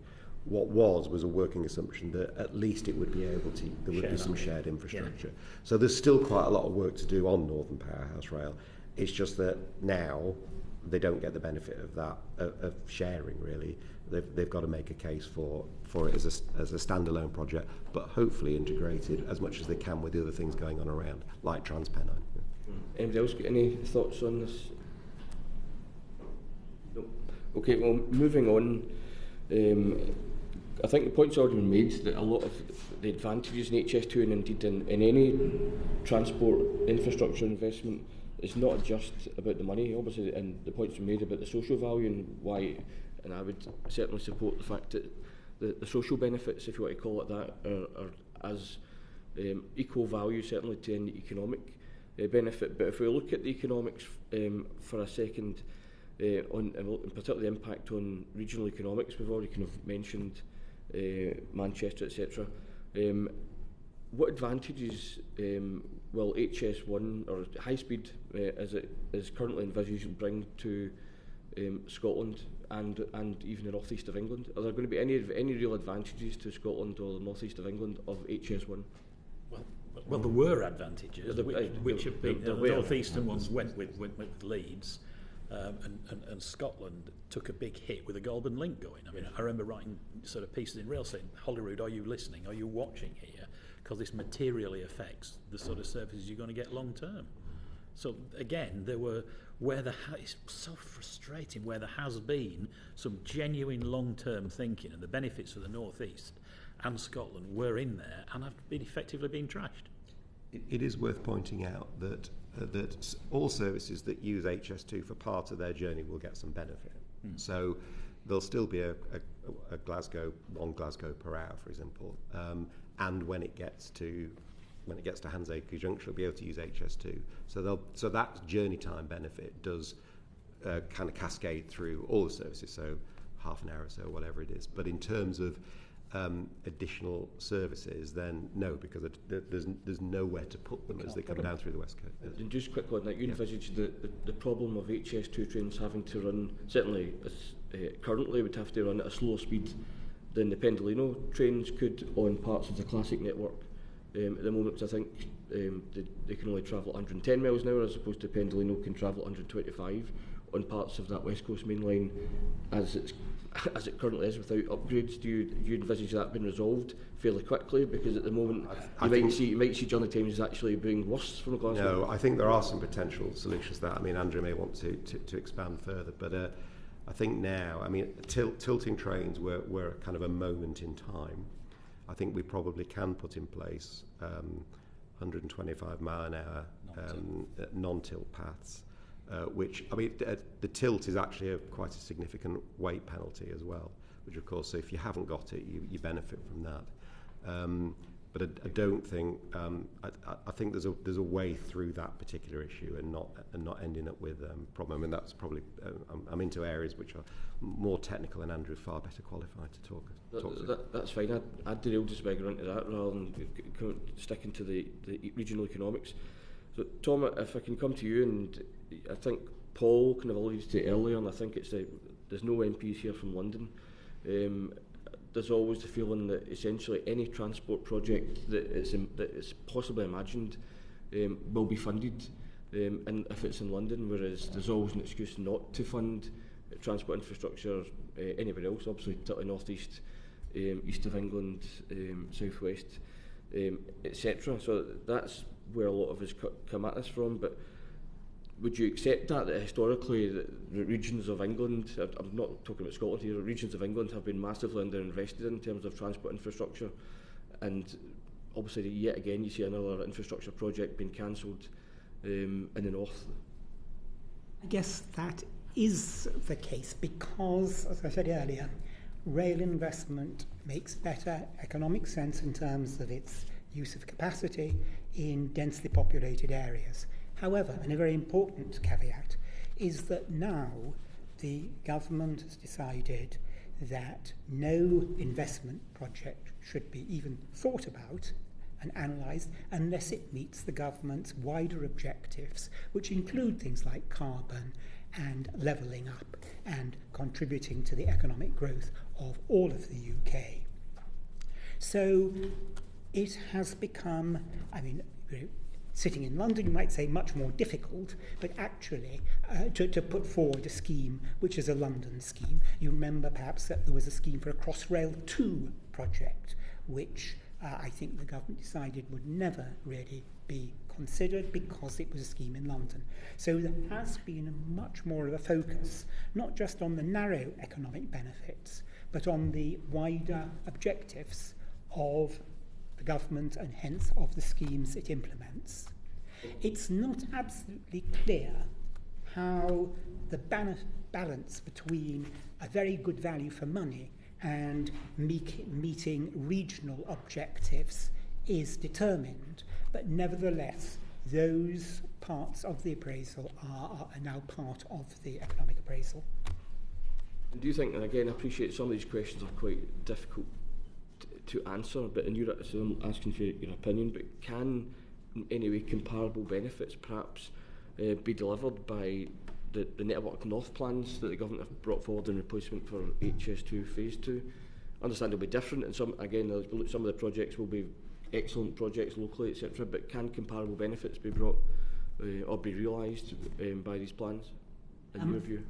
I'm somebody who sort of believes that one needs to look at the data, look at the figures, try and understand what these schemes, how they might benefit people, how they might change people's travel patterns, change the location of economic activity, change where people live. And there are ways of doing that. They're difficult, but Transport for the North has a spatial economic model that they use when they're looking at these sorts of schemes, so you can get an idea of how they might contribute to regional economic growth. And it's better to use the data and the estimates of how people will respond rather than just making a guess. Given we have HS1 just between London and Birmingham, will that, in effect, rather than driving that economic growth across the UK, etc., will that not just bake in and increase that disparity between the growth and elsewhere in the country as opposed to London and the South East? I guess it depends on how the, as it were, savings from not proceeding with HS2, how those are spent, and whether they're spent on schemes which help to deliver economic growth. It's worth saying, I think, that transport delivers economic growth by improving accessibility. It makes places easier to get to, and that's either measured by time savings or measured by changes in economic activity and economic growth. In order to deliver economic growth from transport schemes, it's really important that other measures are in place. In other words, you've got a local authority that wants to give planning permission, encourage people to come and locate in the places that are better served, focusing on training, education, to have a really well-skilled workforce, because that's going to deliver higher productivity. And so the more one can accompany transport investment with other measures which are not DfT's responsibilities, the more likely it is that you're going to see these desirable outcomes. If I joined up government, that'll never catch on. Richard, then before I come to Andrew. Sorry, just want to add one comment to what just build on what Tom's just said. One of the things that HS2 would have done is it would have, you can call it levelling up or equalisation, but it would have made it much, much easier to get between key nodes in the country.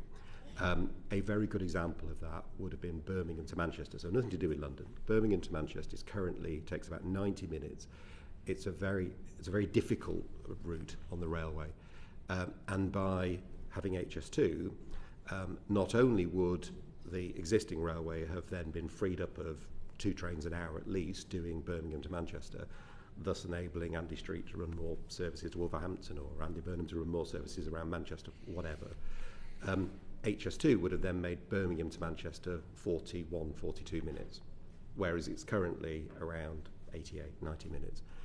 And when you do that, it is genuinely game-changing. And the thing that Tom was talking about around changes in business activity, such as clustering and businesses relocating to between these nodes, that then starts to happen. In fact, some of those benefits were not factored into the business case. The level 3 wider economic benefits, which rely on land use change, are not in the numbers, right?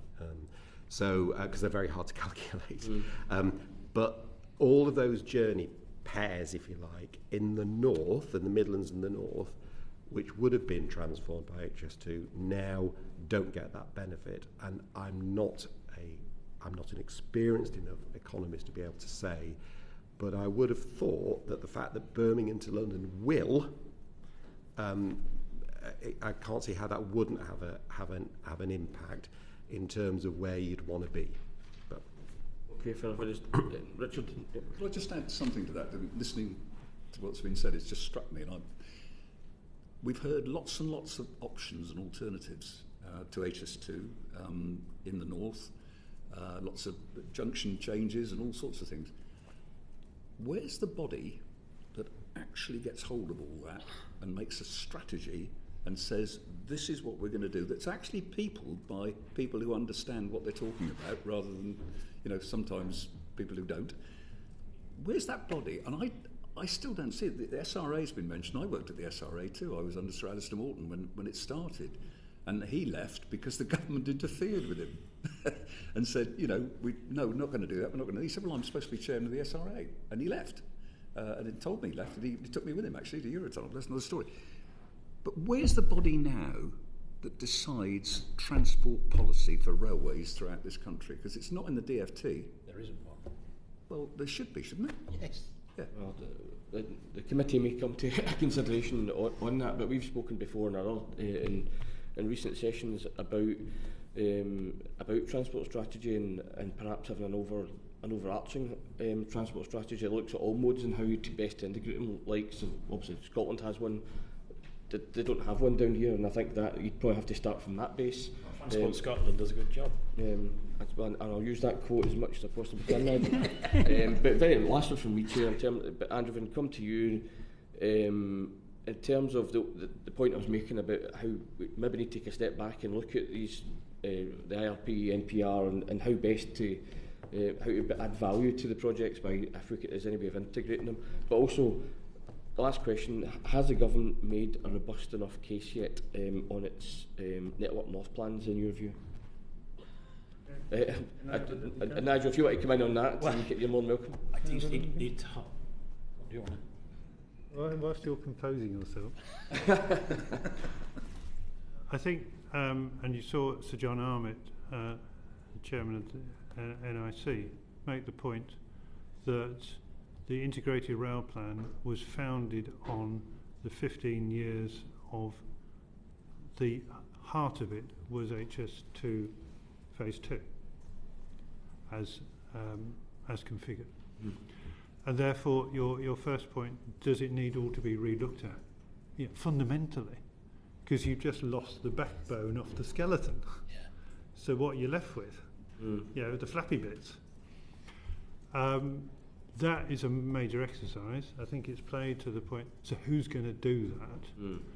And in what reasonable time that we're not having, I won't, I'll be dead by then, we're not having debates in your successors in about 2040 going, what do we do?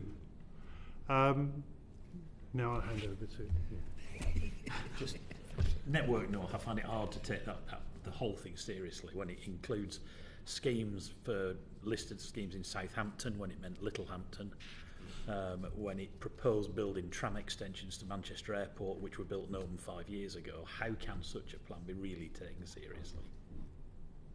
It's not a plan. Sorry. And then when challenged on it, it's a possible illustrative list of things we could do. I mean, for God's sake, that's no way to plan transport. Oh, you wouldn't hear me arguing with that, Chair.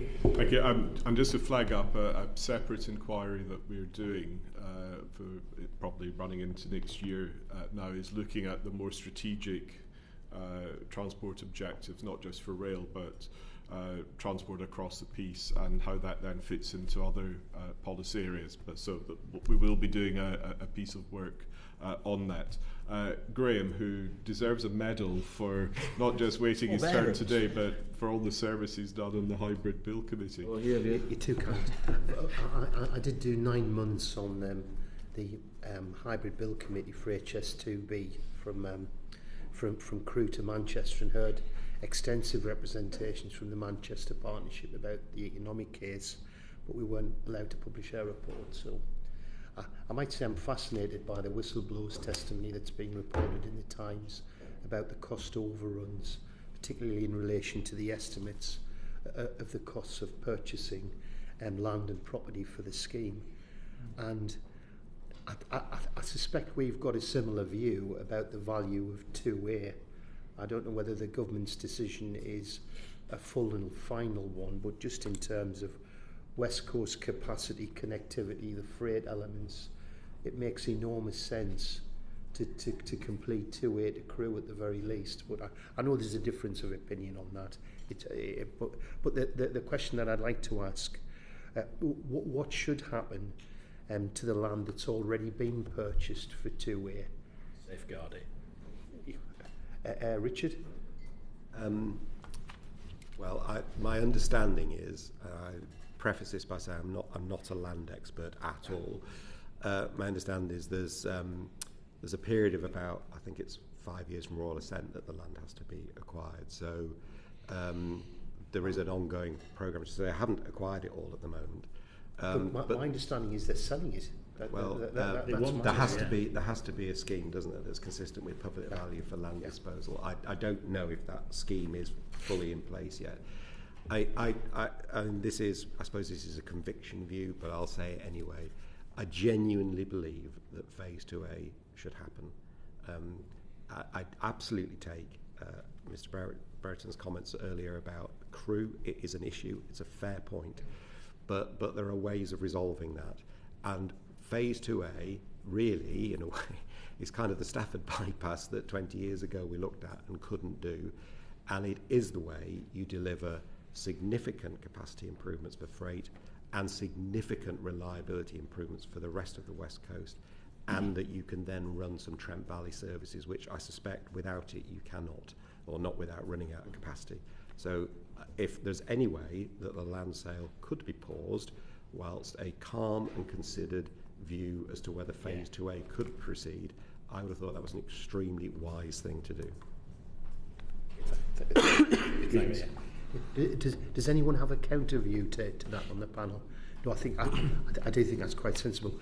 I wonder if I might ask Professor McNaughton, Andrew, about the impact of the cancellation more generally on the economy, on UK engineering and on train manufacturing. What's your view in relation to the decision to cancel? I'm not sure I'm the best person to ask.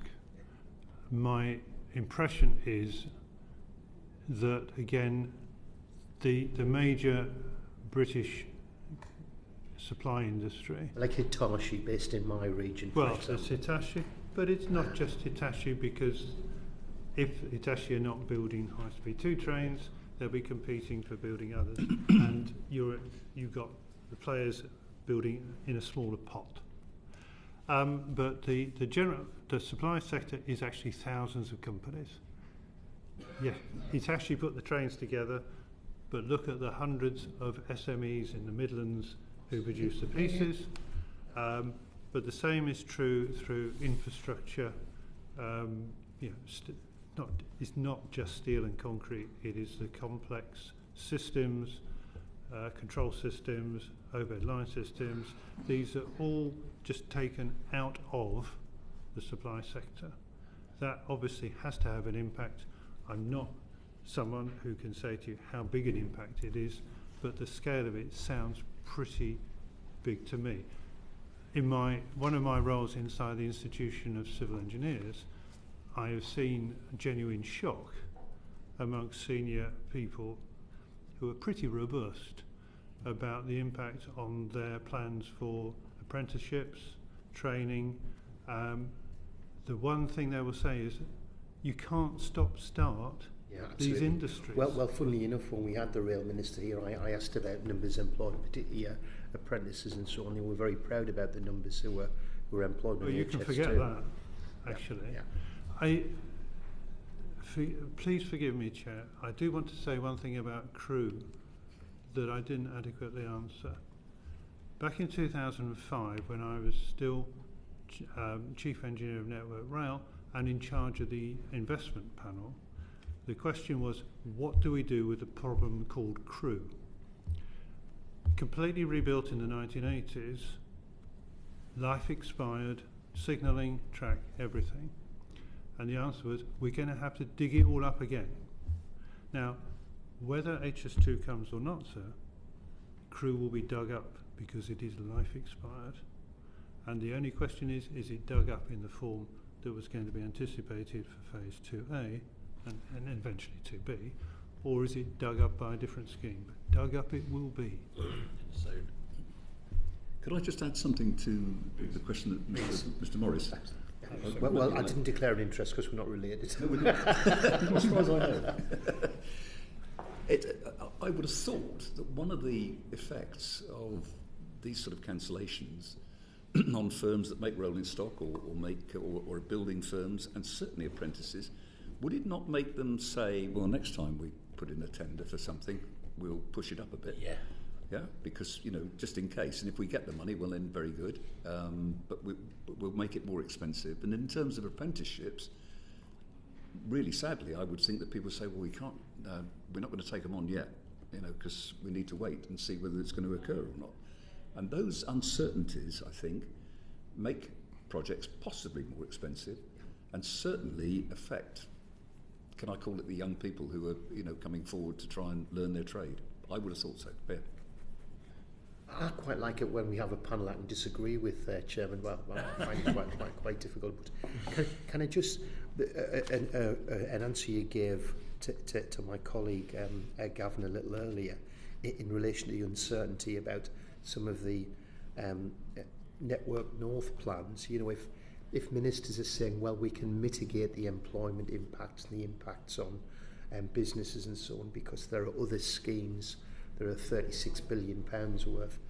But without those being firm commitments, it's very difficult to say that there's any meaningful mitigation there. And there isn't, and none of those are just going to be handed out. They've all got to go through the same scrutiny as everything else. There's a view that there's a room at the Treasury full of gold and people can just take barrow loads away and spend it. Well, they can't. Can I ask just finally, Chairman, I wonder if I can ask Nigel, because he mentioned it in an earlier answer about logistics companies investing or not investing in freight terminals. What's the likely impact going to be in relation to foreign investments in particular? Well, it's going to be the same. I commend you to this because we're running out of time. Yeah. Maggie's paper lists all the fears about logistics companies already backing off from committing to warehousing along the West Coast corridor, which they were assuming they'd be able to use all this release capacity for significant extra growth. And I think I'm right, Richard, in saying there will be no capacity for any more trains. Not with just phase 1, I don't think, not through the core section. No. Which is with net zero and everything else, that we cannot run another freight train on the West Coast north of the northern stretch of the Hanses because of this. It's just catastrophic. Understand, yeah. Thanks, Chair. I'm conscious of time, but Jack, I think you'd have one or two final questions. Yeah, I just wanted to ask firstly about the issues that you've mentioned around Crewe, because I don't think there's anybody who would disagree that there isn't a need for investment at Crewe. My questions is why would phase 2A actually do that, and would it address that? And I don't think it would, because the reality is, and what was proposed, I've already quoted to you the SOBC figures there in terms of the revisions that were made to that. The reality is that those proposals as part of 2A would not have seen any new capacity created at Crewe. It would simply have resulted in those paths being created from removal of existing local and regional services to put those HS2 services through there. So is there anything that you can say to me that would actually demonstrate that phase 2 would create any additional capacity at Crewe? Because at the moment there is nothing that I can see from the proposals that came forward that would actually do that. Okay. It becomes a very detailed answer if I'm not careful, and I want to avoid that. But the way in which Crewe was due to be reconfigured created capacity and reliability that the existing layout, which is essentially still a steam age layout, would suffers from. Now, when it is rebuilt, that will happen anyway, because there's no additional platforms. Platforms are not the problem at Crewe. The problem is the approaches, the conflicts. It's always the case with stations. People focus on platforms and platform numbers. They don't focus on how you get the trains to the platforms. We're seeing the same problem on Trans-Pennine Upgrade, which is zip across the Pennines, you approach your plenty of platforms, you've got a junction. So it's worth a much more detailed answer than I can give you as a kind of elevator pitch. But HS2 was part of sorting out Crewe for the future rather than living with the 1980s Crewe that we have. Perhaps you could write to the committee, because the figures that we have of, as I say, the revised 2022 SOBC would suggest otherwise in terms of the additional paths that can be created through Crewe. And I would question your assertions that it's about the approaches, because the reality is that the proposals that were put forward as part of Phase 2A, those approaches would actually have connected into the slow lines at Crewe, which would have potentially removed further capacity to the station. So I would be grateful if you could please demonstrate what your views are to the committee by writing with full details about the proposals around Crewe. I'll see if I can do that. I'm not sure if I have the necessary evidence now, some years on from when I was last involved, but I shall do my best. Well, we'll move on anyway to, I just wanted to initially ask a question about Handsacre, because there are concerns that the design for Handsacre will need to be revised further now. And because I don't know if you're aware, but well, I'm sure you may be, that there was the original proposal for Handsacre was for it to connect into the fast lines, but then it was changed by HS2 in 2018-19. Why was that decision changed? It was changed because 2A was taking the majority of services direct to Crewe, and therefore it would not be used anything like as intensively. Therefore, there was a cost saving from a simpler, de-scoped Handsacre. I mean, probably arguable whether you needed Handsacre at all, but it maintained the connection to Stoke-on-Trent. But the original scheme was for phase, if there was only phase 1, that all trains north of Birmingham would come off HS2 and join the West Coast there, and therefore it had to be, let's call it a full fat scheme that joined the fast lines. If you're only going to run 1 or 2 trains an hour over that, you can have a simpler junction. And that's what its capacity now is. So if you're not running most of the trains direct to Crewe, people will have to go back and scrap the design, change it in full flight. That will cost an inordinate the design to connect it into the slow lines, which is now what's come forward at the moment, that was actually requiring a longer viaduct. So how is that a cost saving? It was cost saving because of the impact on Network Rail. Right, okay. And all the changes on the Network Rail layouts.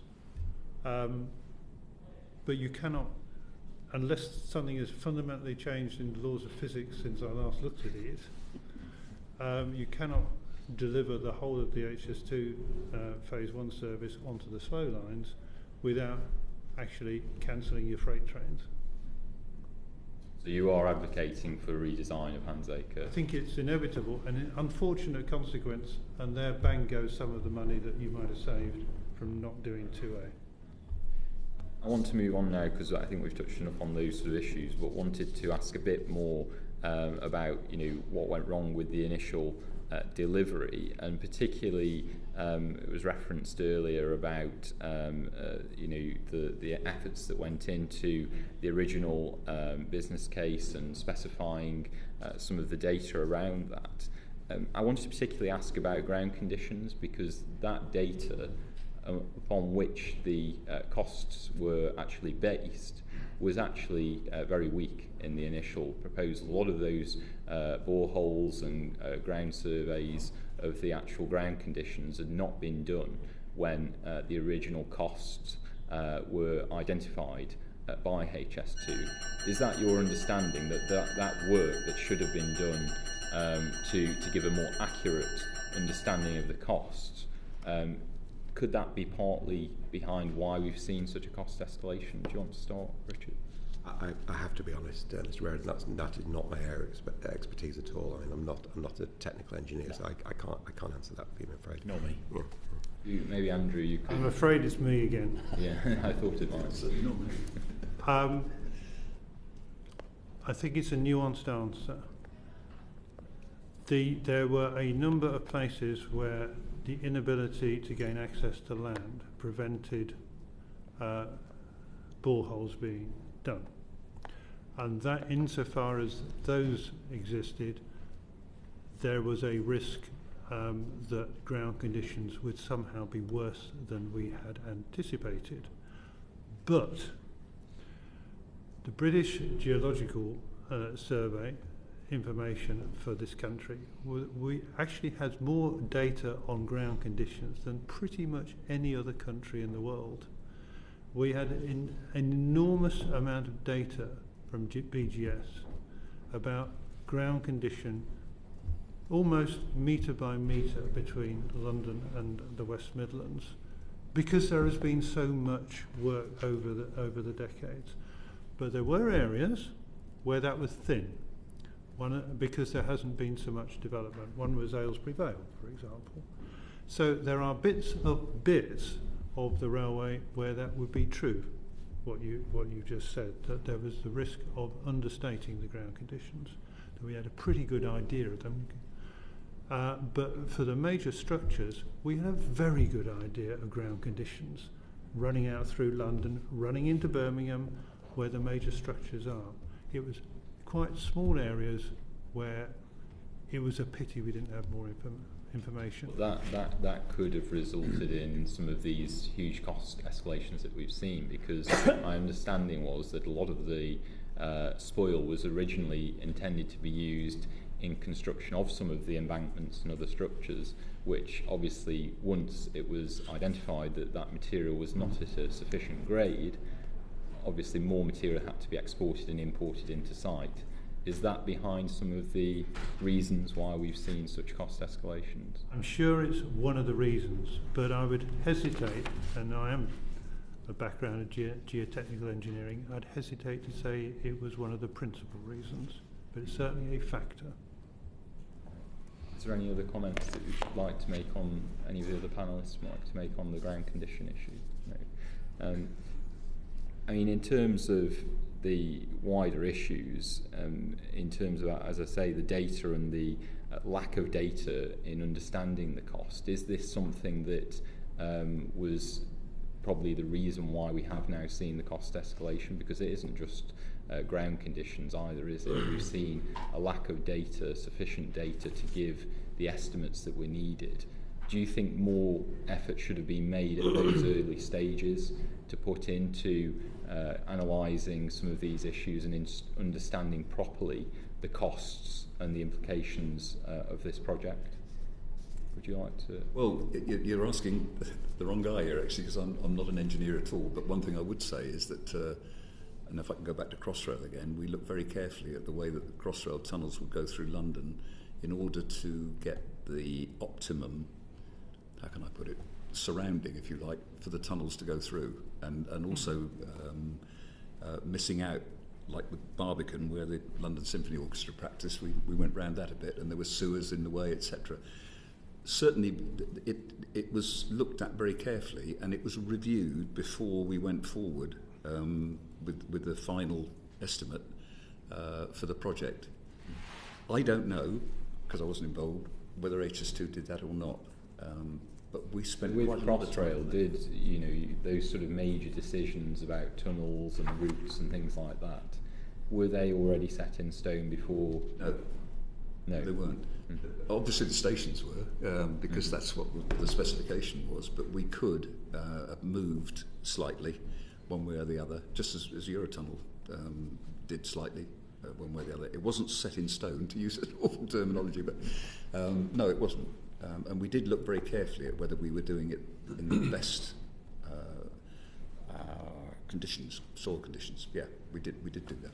And was cost a factor in that? Oh, absolutely. Yeah, that was the whole. Yeah, that was the whole point, because the cost had been going like this, and we wanted to pull it back because we knew that we wouldn't get through, quite rightly, with the government to actually allow us to continue. I would say that by the time the bill was submitted to Parliament in 2014, well, late 2013, but second reading in early 2014, the environment statement that accompanied the plans, because it listed every haul route, assessed the impact on villages of the number of lorry movements from spoil. In order to produce that information, a vast amount of design work had been done by the contractors and consultants who were engaged at that time. So not a detailed design, as I may have said earlier, in number of bars of steel in a column, but where every column was, how much it would be, quantity-wise, and how, with the likes of Turner and Townsend, that translated into costs. So you always, as an engineer, want to do more before you get permission. But again, it's diminishing returns. There was a 50,000-page environment statement, had every single thing. So it's your view that everything possible had been done to try and find the full costs and implications of the project? Not everything possible, so but you're into the laws of diminishing returns. What was lacking then? Well, I think this is with hindsight. Yeah, this is with hindsight. I don't understand how the property costs changed, and I'm afraid that's a bit of a non-answer because I don't understand property costs anyway. But I don't understand how that changed.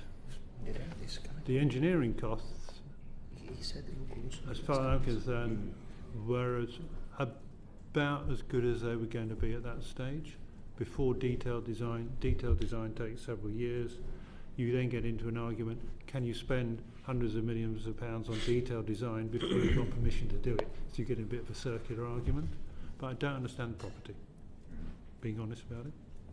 I wanted just to quickly ask a couple of questions now about the hybrid bill process, because there's been a lot of criticism about this process and the lack of engagement, the lack of consideration of alternatives that came forward from some of the witnesses there.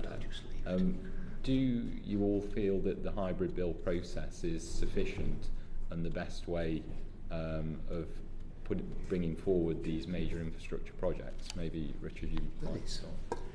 I mean, I can really only approach that in a very high-level way. I mean, I'm not quite sure what the alternative is. I've always felt that with these major schemes, scrutiny is important and assessment is important. And do you think there was sufficient scrutiny? It was incredibly thorough. Now, that's an answer to a slightly different question. I agree. It took an awful long time. Was it sufficient? I think that it is a fair question. I suppose when you're looking at these major schemes, I know some people say, "Oh, just let us get on with them and we'll sort it." You can't do that. Their impacts are too great. They're too significant. It is absolutely right that they are scrutinised and considered. When they're approved, that's the point at which you kind of, right, we're not going to change it now. But I think the scrutiny process is absolutely essential. So I don't know what other alternative you could put in, but as to whether in this case it was sufficient, I couldn't say. Pretty seriously, I'm not an expert on that. So,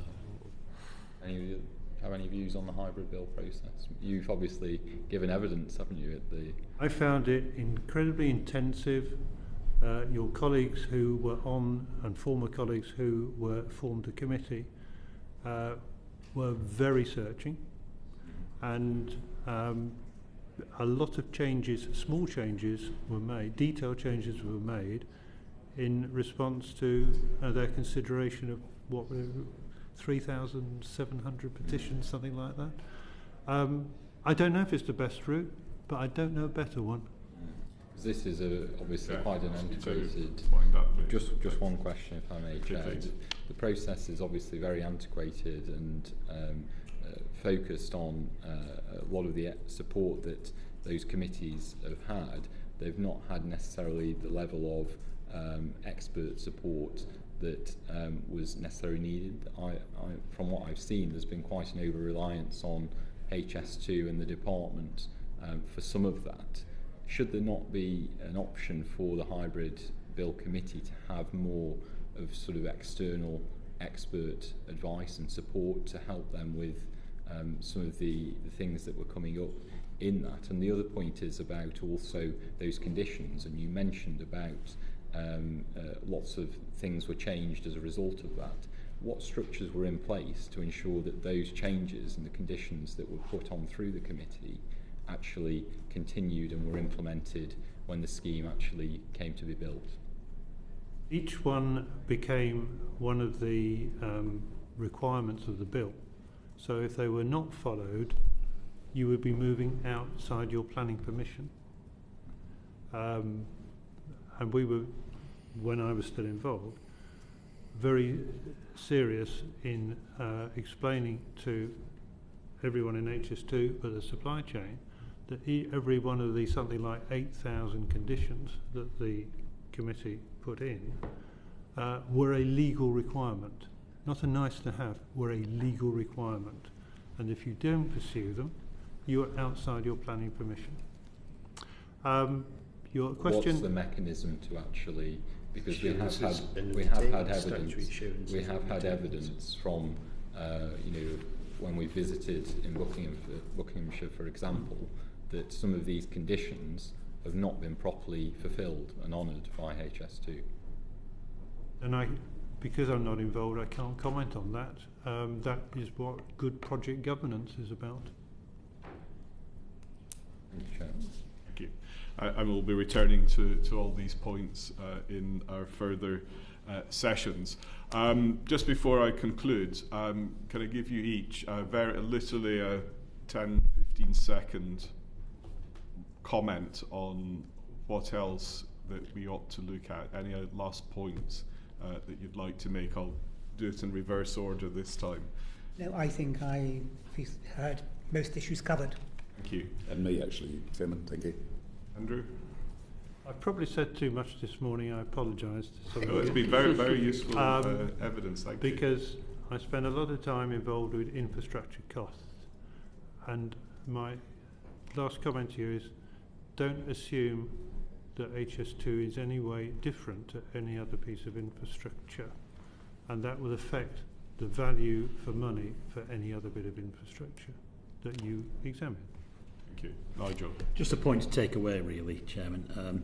In 2009, when HS2 really got underway, the network as a whole was carrying 1.27 billion people, having risen from 800 million at the end of BR. Today, it's 1.445 billion. So we are already significantly ahead of the number which triggered HS2 in the first place. And it was higher in 2018. It was 1.8 billion or thereabouts. Now, this is the bit that's a salutary warning. The busiest year we have ever had on the railway was 1920, when there was 2 billion people. So we are closing fairly rapidly on that, having thrown away the big answer that we've been working on for 15 years to solve that capacity crisis. Thank you. And Richard? And I would just only build on what Andrew said. When looking at a project that's got into difficulties, first start with the clienting and the sponsoring of it. Thank you all very much indeed for your time tomorrow. We've overshot our time a little bit, but it's been very useful to have your evidence and opinions.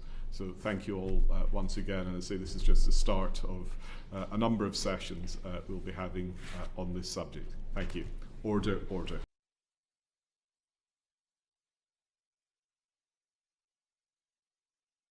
The